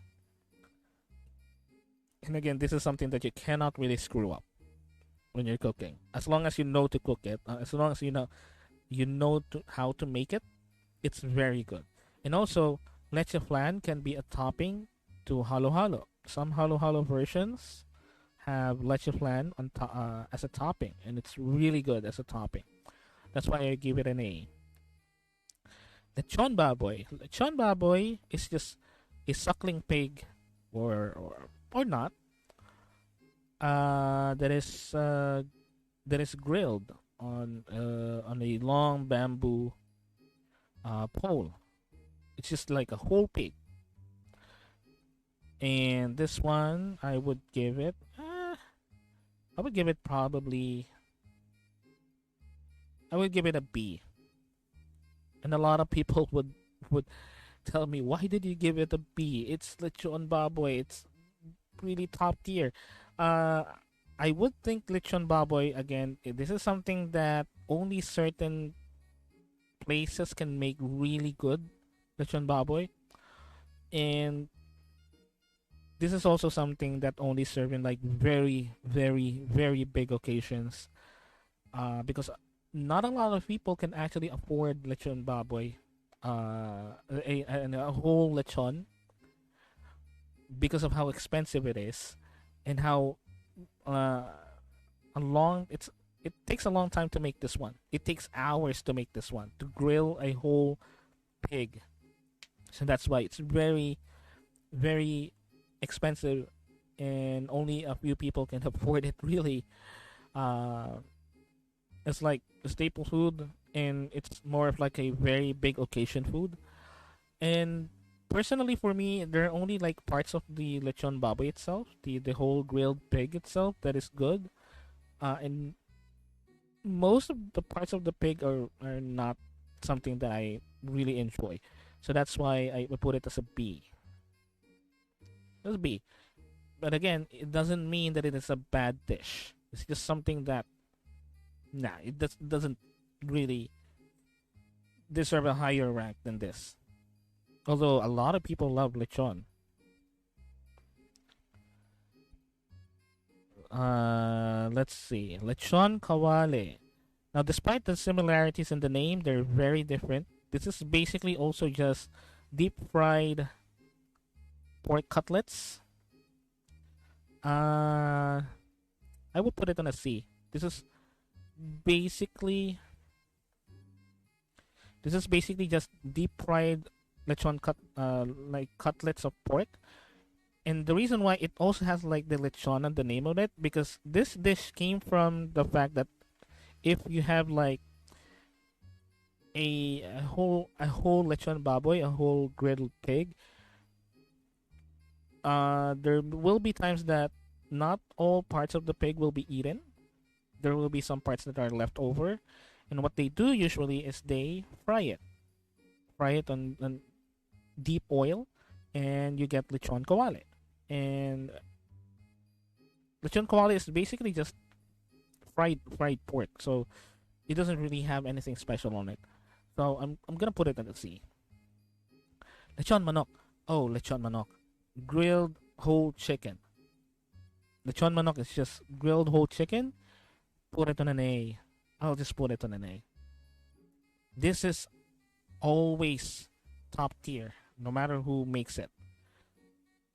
Especially if someone makes it actually has the actually has like the special ability to know that if you put spices inside the grilled chicken, the grilled whole chicken over charcoal, it's really good. That's why it's always A for me, because no matter who makes it, especially the ones who actually makes it really good, it's really good. But even if you're like an average one, uh, lechon manok is always good. And this is something that is very popular here as well in the Philippines. A lot of places actually sell lechon manok, grilled chicken, and like a few blocks away, you can see someone selling these.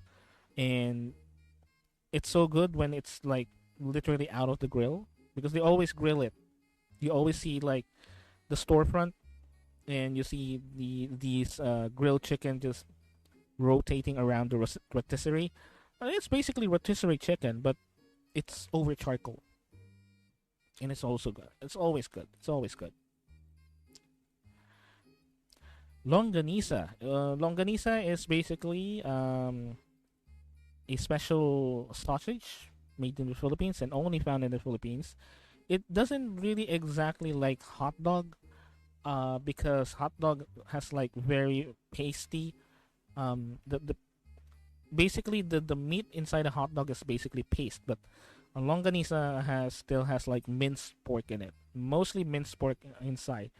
In longanisa, I would put it on a B, because what's special about longanisa is a lot of provinces has their own version of this, but only a few versions of this are really good. So I'm gonna put it on a B. Very versatile dish. You can eat it as like an everyday meal. You can pair it with a lot of things. Fried rice is the best pair for it. Um, I'm gonna put it on a B. I know it's lower than A. It should be on an A. But again, as I mentioned, it really depends on who makes it and where it the version of the longanisa that you are eating. It's good or bad, because let's face it, there are like even Filipinos would agree with me with this. There are like bad versions of longanisa in certain provinces. Lugaw is basically rice porridge. It's basically it. It's technically a Chinese dish, but lugaw is I'm gonna put this one on a B one as well. Lugaw, very very versatile meal. It's rice porridge. If you like a quick snack, if you're really hungry and just like a quick light but very satisfying snack, because a lot of places here in the Philippines actually sell these. You just want like a hot rice porridge. It's very good and also very versatile because can put a lot of toppings on it. You can season it as your own version by putting lots of condiments. That is why it's on the B tier. Or actually, I'm gonna put it on an A tier instead. Lugaw's A tier. Rice porridge. They specifically cook it so that you can season it for your own and like make your best version of a rice porridge by giving you lots and lots of condiments. You can put lime, you can put soy sauce, fish sauce, you can put an egg on it, and some versions of lugao has like pork innards, uh,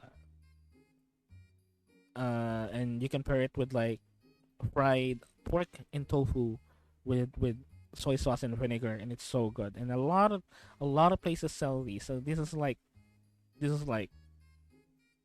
very very versatile food that you can find in a lot of places. Lumpiang ubod. So this is spring rolls with fresh fresh vegetables inside of it. Uh, Wrapped in a fresh egg wrap, not like the cooked one, because there is like a cooked version of this, like a deep fried version of it, but this is like the fresh vegetable version of this. Um, I'm gonna give it like I'm gonna give it a B. The reason why is again, lumpiang abad is something that it really depends on where you are eating it and who makes it. If it's good or bad. Maybe I can put it on a C instead. Uh, it's something that if you screw it up, you'll screw it up. I've seen a lot of places that sell lumpiang ubod that are just not really good at all. There are some places that are really really good, but this is something that uh it's on the middle ground. It's just in the middle.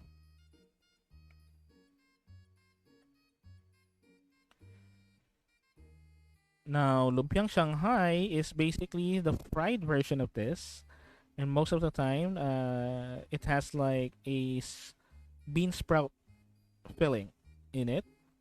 This one, I'm gonna give it a B. Very good as an afternoon snack. Very good as a main dish as well. You dip it on vinegar, and it's very good. It's very good, but nothing really special about it. Nothing really special.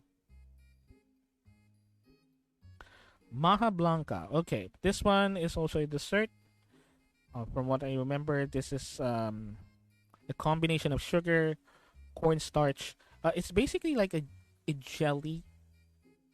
It's basically like a jelly dessert. Uh, it has sugar in it. It has cornstarch that makes it like have its gelatinous property. It has corn in it, and you put in coconut toasted coconut shavings on top of it. Maha Blanca for me is a dessert. Deserves an A. This is also something that is very, very, very tasty dessert, just like Biko.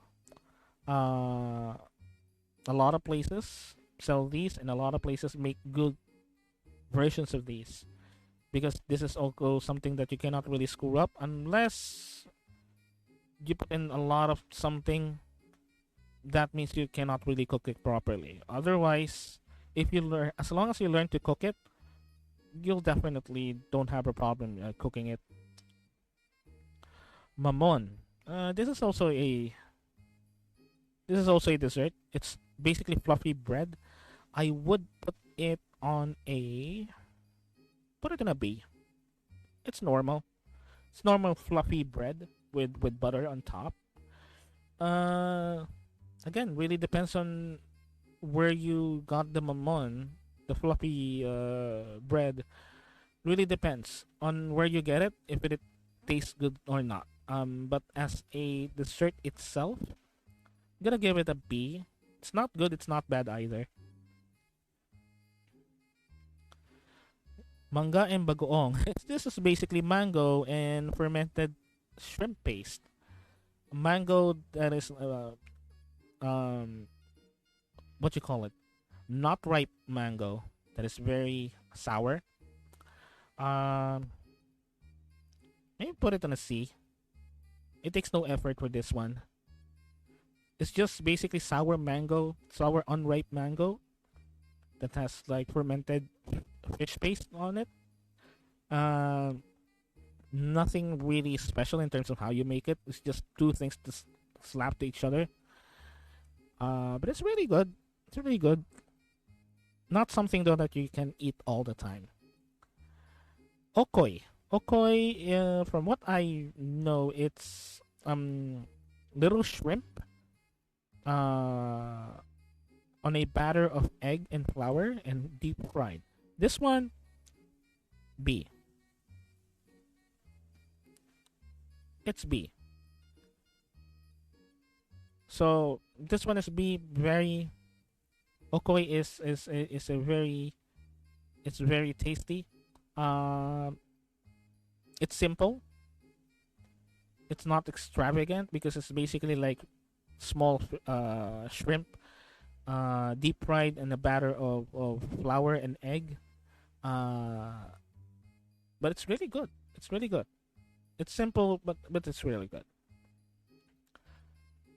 Paksiw na isda.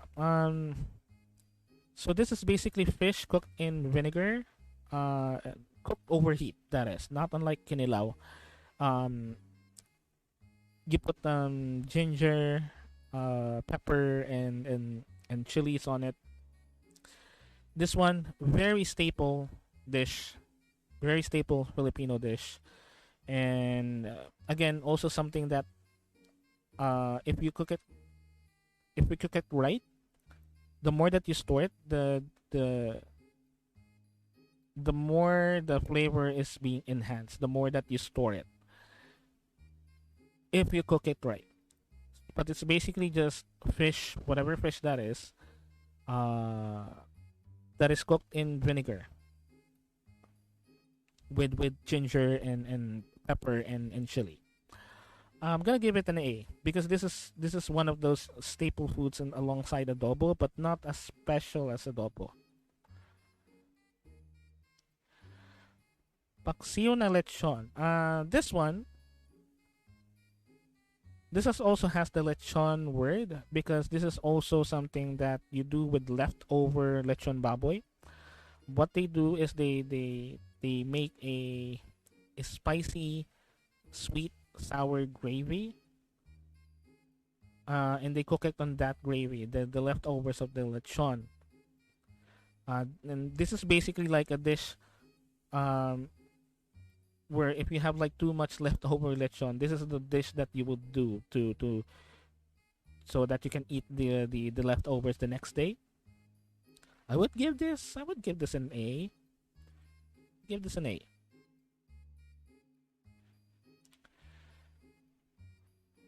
Paritao. All right.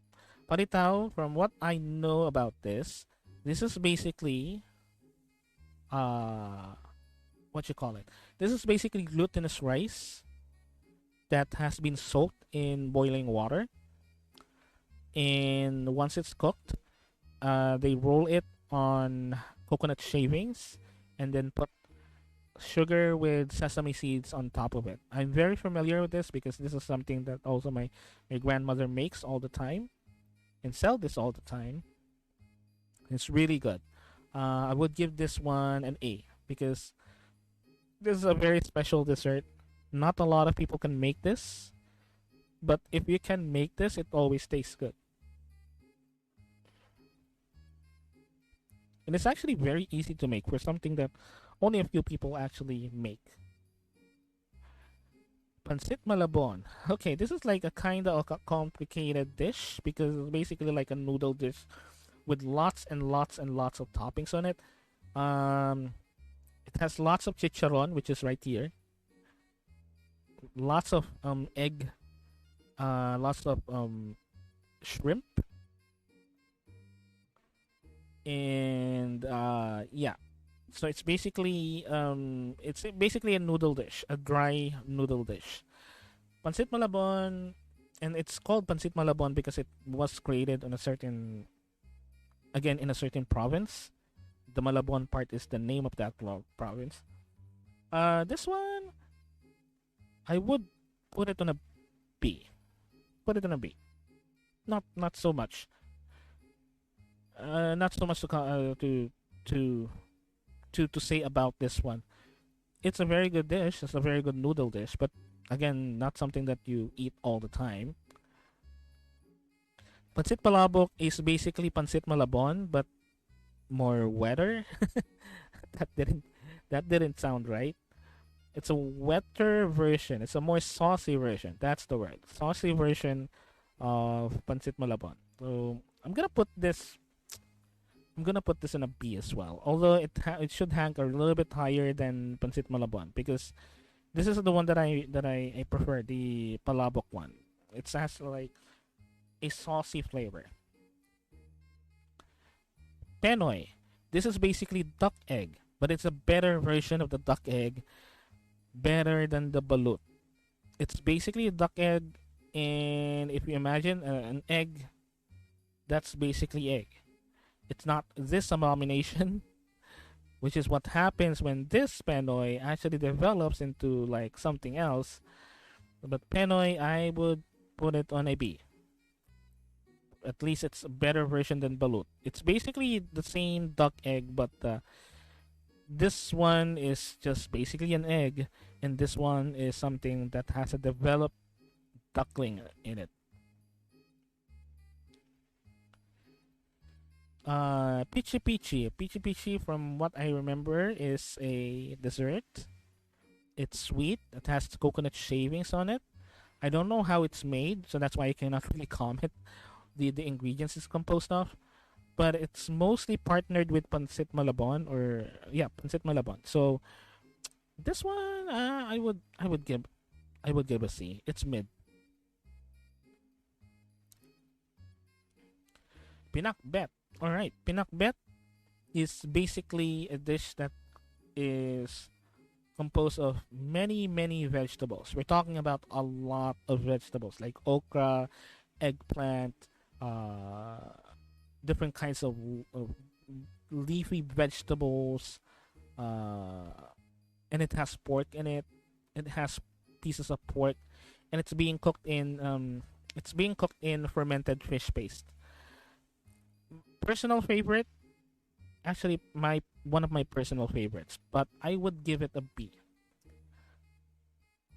It has basically just a mismatch of vegetables. It has nothing special with it. But it's a very staple dish. It's a very good dish. One of my favorites actually. But I would put it on a B because it doesn't really have anything special on it. Again, pork barbecue. Pork barbecue. It's self-explanatory. It's just pork barbecue on a stick. Um, Nothing really special on it as well, so I'm gonna give it a B.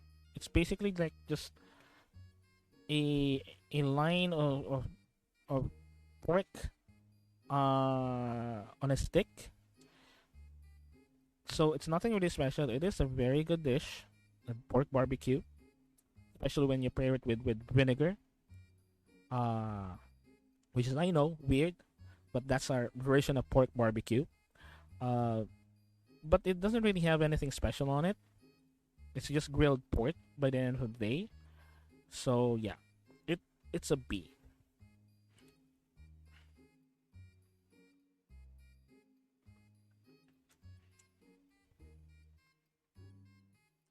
So anyway, pork sisig. Okay, this one is very famous lately.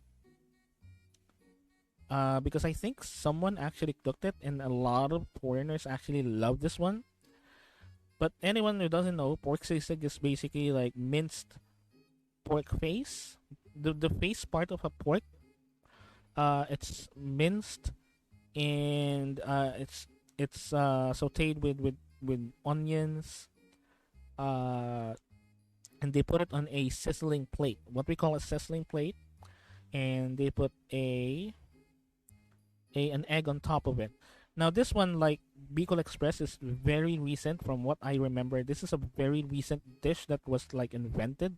We're talking about 70s and 80s, and it's very popular, especially for those who drink. This is also something that you can actually eat as like a regular meal with rice. So I would put this on an A. Put this on an S actually. Put it on an S. It's always good. It's always good. And and a lot of foreigners have realized that pork sisig is a very very good dish. That is why I put it on an S. Puto bongbong. Okay, like bibingka, this is also something that is also served on a certain time of the year, which is Christmas time. What puto bongbong is, and again, this is also something that has a very unique method of cooking. Puto bongbong. Because it uses a steamer, and what they do is you have these bamboo. Okay, so you have these bamboo pieces on top of a steamer. This is the one at the bottom is actually a steamer, and you put these bamboo rods on top. You fill the bamboo rods with a mixture of ube and glutinous rice. That's as far as I know. And what they do is they put it on top of these bamboo rods and steam it. And once it's cooked, they actually like tap the rods, the bamboo rods to get the glutinous rice out of the bamboo rod. And they put like coconut shavings on it and sugar. And it's really, really, really, really good. And again, this is something that only is served on Christmas time. This is a very traditional dessert that you can only really eat most of the time on Christmas time, towards the New Year.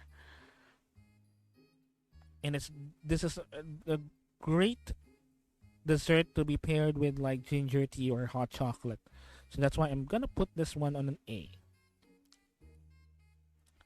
I'm gonna put this one on an A, because although it's a very good dessert, it really depends on who makes it. If it is actually really good or just enough. But the dish itself, the dessert itself, by itself, is really good. Puto is basically steamed. It's a dessert, and it's made of rice, and and the way that they cook it is they steam it, and they put like cheese on top. I'm gonna put it on a B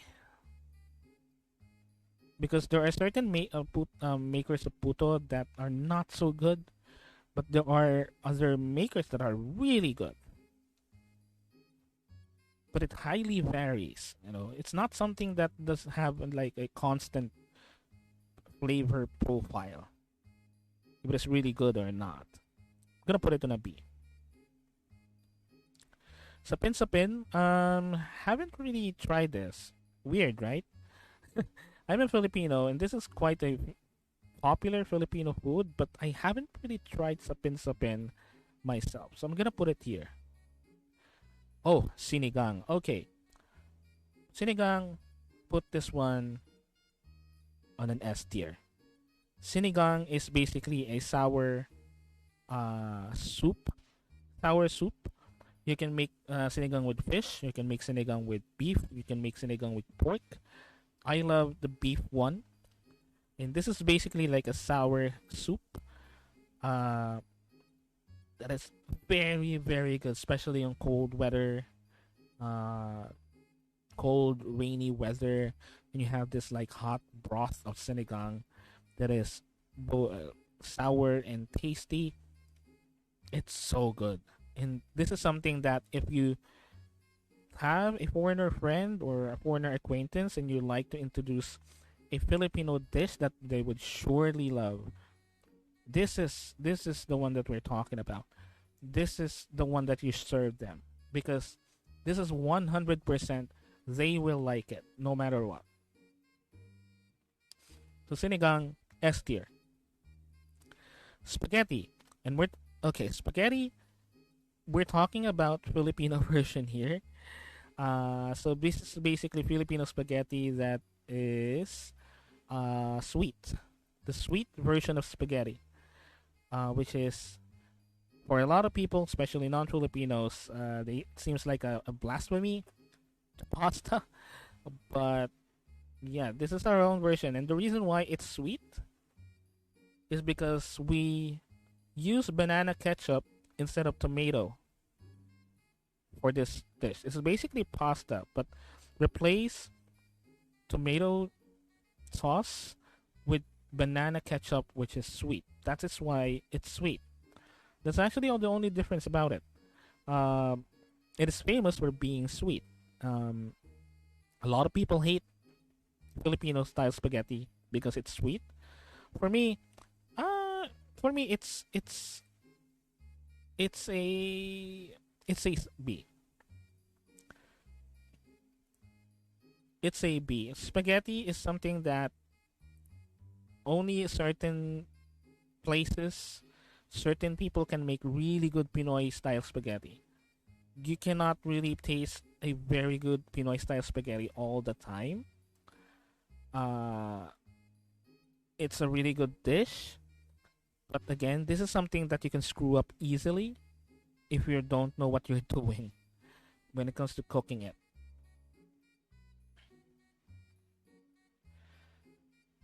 Okay, suman. Suman, it's basically glutinous rice wrapped in banana leaf and steamed. This is something that I'm also very familiar with. My grandma makes this all the time. I'm gonna give this one. Gonna give this one an A. This one is an A. Suman is simple, but again very versatile. It has numerous versions, and all of those versions are good. That's the good thing about suman. It's glutinous rice wrapped in banana leaf, but there are actually a lot of versions of suman depending on the province where it came from, and all of them are really good. But the by as a dessert itself standalone, it's really good. Taho, okay, taho is quite special to me. This is something that is something my go-to whenever I needed like a quick something that I can like consume to give me energy. Basically, taho is soybean curd. Uh, and you put toppings on it. Sweet syrup as a topping with tapioca balls.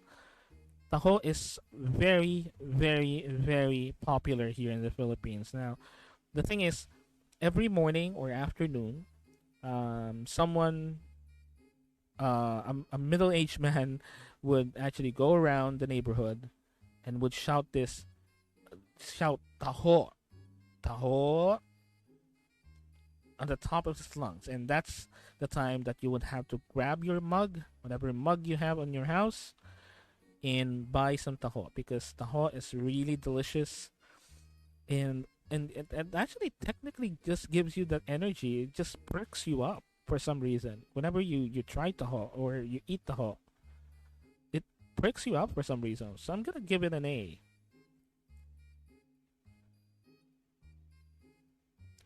Okay, tinapa is smoked fish, basically smoked fish. This one I'm gonna give a B. Again, certain tinapa makers make very good tinapa, but most of them doesn't really make a good tinapa But just tanapa is just basically smoked fish. And I'm gonna give it a B because it highly depends. It highly depends on where it came from, who made it, if it is good or not. Tinola is a chicken broth dish. Uh, chicken broth dish. This one is a C. It's just middle ground. Again, it's not a bad dish, nor it's not a good dish either. It's just middle ground. Uh, chicken broth dish. Tocino. Tocino is like preserved meat that has like a certain special salt called they call the tocino salt. It's a pink salt that they use to preserve the tocino itself. But tocino is basically like preserved meat preservatives. This one, I'm gonna give it. I'm gonna give it probably a D. This is something that is hard to make, and this is something that you screw up, everything screws up, and only like one or two makers of tocino are really good, but you cannot really find like a very good tocino most of the time. Tokwat baboy, this is something that I mentioned earlier that you can pair with lugaw, which is a rice porridge. It's basically tofu, fried tofu and fried pork. Very simple. Very simple, but very effective as a partner with rice porridge or lugaw. I'm gonna give it a very simple dish, but very, very good. Something that you cannot really screw up. Tortang talong. This one is basically eggplant with egg.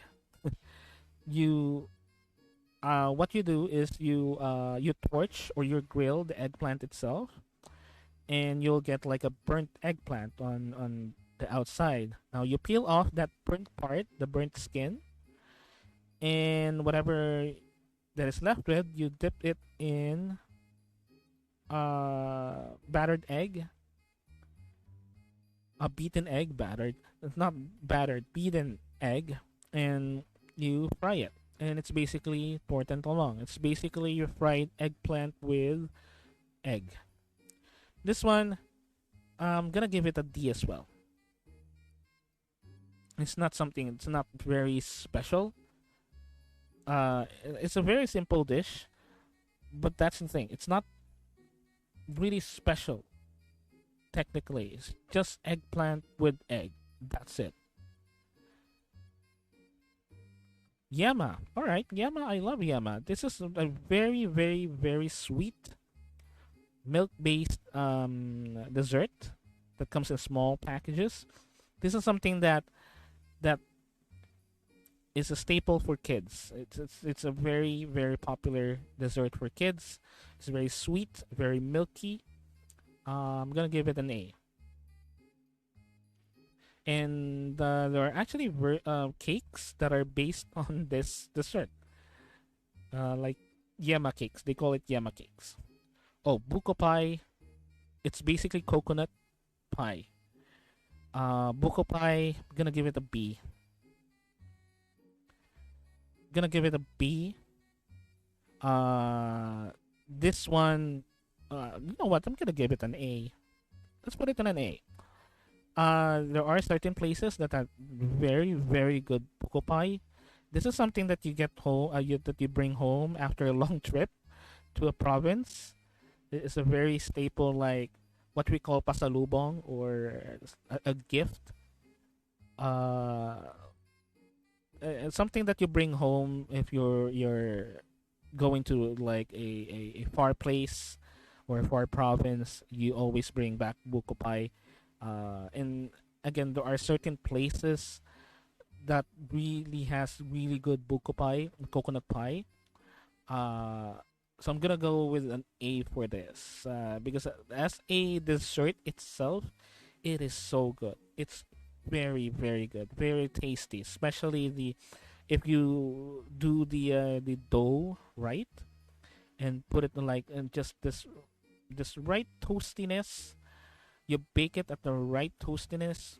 So good. Champurrado. Okay, so champurrado. Think of rice porridge, but you put chocolate in it and cocoa in it. Lots and lots of cocoa, and you top it with evaporated milk. This one is an A for me. Really an A. This one is very uh, it's very tasty as a both a breakfast and even an afternoon snack. It's very rich, and actually very filling, especially for breakfast. Because it's basically glutinous rice with lots of chocolate in it. It's very tasty. Kids love it. I love it. So it's an A. Humba. Humba, it's from what I know, it's basically adobo, but the sauce is super reduced and it's very oily. That's from what I know. But it's not something that I already tried. I haven't tried before. I heard of it. I know the dish, but I haven't really tasted it myself. So we're gonna have the haven't tried tier for this. Piaya. Piaya is, from what I know, also a dessert. I haven't really tried this one, so we're gonna put it right here. Turon. Turon. This is egg wrapping, and the filling. Most of the time, the filling is durian and bananas. Not like the very sweet banana, but there is like a certain kind of banana called the saba. It's a bigger variant of a banana, and it's less sweet. And what they do is they wrap it on egg wrapper, uh, and fry it and deep fry it with brown sugar. So it has like this brown sugar outer coating on it. This one, I'm not really fond of turon most of the time. As a dessert, I would give it a C. It's kind of just on the middle ground. Nothing too special on it. Or maybe because I don't really eat it that much. So, yeah. Pares. Okay, this one is very popular here in the Philippines. It's popular, really popular here. Basically, pares is like a beef broth soup and rice. It's pares because it called pares because pares means pear, but it's basically like a pair of fried rice and beef broth soup. Uh, this one, there are two kinds actually. There are two types of versions of pares. I like the other version more than the other one, the retiro version versus the normal version. Pares is, I would say it's a B. Again, really depends on who makes it, if it is good or not. As a dish itself, it's good, but not really special. Quack quack. All right, these are quail eggs. This is basically street food. So, it's quail eggs dipped in a batter of water and flour and orange food coloring. Uh, it's a very very popular street food. I'm gonna give this one a B. It's very it's very good if you have like the if you just like have would like to have like a quick snack, a quick bite whenever you're going somewhere or whatnot. There are like stalls that actually sell quick like quail balls on orange batter, and you dip it either with a sweet sauce, sweet and spicy sauce, or even vinegar. It's really good. I'm gonna give it a B. Isaw. Isaw are basically pork innards. I'm sorry, chicken innards, specifically the small intestine. And what they do is they grill it basically. So this one, isaw, it's an acquired taste. If you're not a Filipino, it's an acquired taste. But once you get used to it, it's really good. But again, I would give it a B because if you don't know how to clean your isaw, if you don't know how to clean chicken intestines, it's not good. It's really really bitter and probably even dangerous to eat. So it really depends on how people prepare it, how certain sellers prepare it. It is a good dish, but you need to have like great knowledge on how to prepare it for it to be actually good. Oh, and the last one, lumpiang toge. And I think I had some mistakes in earlier because this lumpia is actually the one that has the bean sprouts. There is one lumpia here that's just lumpia, and that one is the what we call a lumpiang Shanghai. Yeah, lumpiang Shanghai because apparently it's a dish that came from Shanghai, China, and this one has minced beef in it. Now this one, the lumpiang toge, is the one that has bean sprouts in it. So lumpiang Shanghai is someone that you dip in, that we usually dip in ketchup, banana ketchup, and it's a very popular birthday parties. Lumpiang toge is the one that has bean sprouts in it. It's a little bit bigger, but the same. It's the same method of cooking. They deep fry it. So, yeah. So this one, I'm gonna give it a. I'm gonna give it a C. So because it's something that, again, it's on just a middle ground. It's not good. It's not bad. It's just, it's a thing. Okay. All right. So yeah, actually, we already completed our first ever Filipino food tier list. Yay! Yay! Okay, so just give me one moment while I make a screenshot of this because I'll be posting it after the stream ends on Twitter, which is also, if you don't know, I have a Twitter account. You can go ahead and give me a follow. It's twitter.com/Ryushin. Then I always post I always post what you call it. I always post updates there whenever I stream or whatever I'm doing or thinking. I always post it there. I have some updates and whatnot. I'm gonna post this one on Twitter as well later. So if you like, you can always give me a follow. So anyway, yeah. So this is our tier list. So we completed it. You know what's funny about it is I actually had multiple tier lists ready with more foods, but this is the best one that I came across because it has like the names on it, the names of the dishes. But this is not like all of the Filipino foods. This is just some of them, and it took us like what 2 hours or 3 hours to actually make a tier list and all of them. So yeah, we just finished this tier list, and this is what this is my verdict.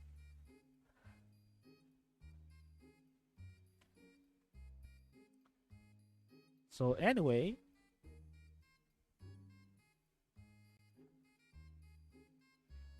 so there's that. Just give me one moment. Let me change up the music right here to our normal stream music.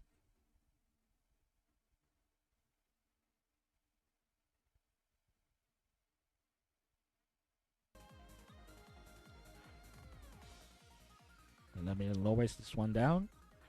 Let me make sure that everything's ready here. Okay, just give me one moment.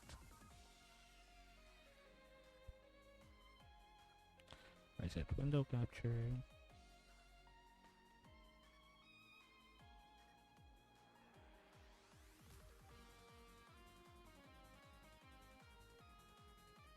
Okay, so all right. Okay, so there's that. There's our Filipino food tier list, and as I mentioned earlier, actually, I was planning on doing like a very short stream because I actually have a lot of things to do, and I actually needed to go now. Um, Particularly 30 minutes ago, but whatever, I'll deal with it. But anyway, um, thank you so much. Thank you so much for watching our stream today. Just to let you know, just give me one moment. Let me post my scad real quick right here. Uh, Let me adjust this one. Should have. Okay, so this one is something that I also already posted on Twitter. So this is my schedule for the week. For those of you who are curious, so we did today Filipino food tier list. Unfortunately, we don't really have that much time for to learn a new tabletop role playing game for today. But I guess we can actually do it next Monday. Next Monday instead. So we're gonna move that on next Monday. So that's what they did today. And on Wednesday, we're gonna be playing Gundam Evolution ranked matches, as well as a continuation of the Super Robot Wars V playthrough that we did last time. And the next stream will be Free Talk Fridays on Fridays. Just whatever we think of, like reacts, just random talk and whatnot. I'll be streaming that on Friday. Well, if you have anything that you can suggest that we can do on a Free Talk Friday as well, you can always give me a message on Twitter, and we can work something out for a Free Talk Friday. And that will be the rest of the schedule for this week. On Sunday, I'll be posting a new schedule. I actually have some things planned for next week that hopefully you guys would enjoy. Um, so yeah, that will be our schedule for next week. And this is something that I already also posted on Twitter. So again, if you haven't, you can go ahead and give me a follow on Twitter. Again, YouTube, TikTok, Instagram links would be rolled out probably around next week.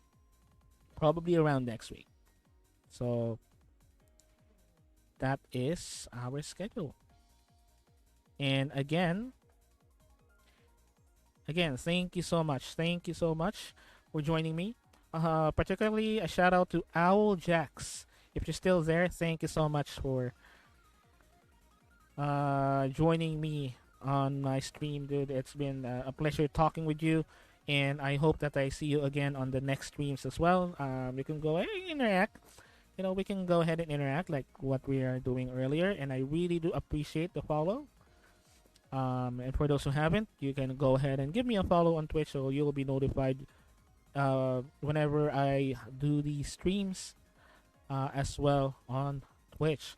And again, we are on the road on 30 followers, and I'll be cooking up something special for our followers so far. If we reach 30 followers, I'll be providing some sort of a small reward for our first 30 followers.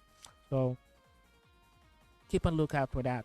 So anyway, again, thank you so much for joining me today. Thank you so much for interacting, for watching, or even for lurking. Thank you so much. I really do appreciate it. And the next stream would be on Wednesday, 2 p.m. EST, only here at twitch.tv/RyuShinden.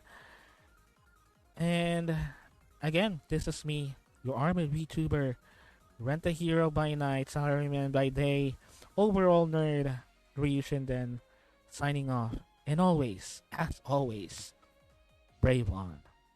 Bye bye. Bye bye. Bye bye. Bye bye. Bye bye. Say bye, boing. Say bye. Bye bye.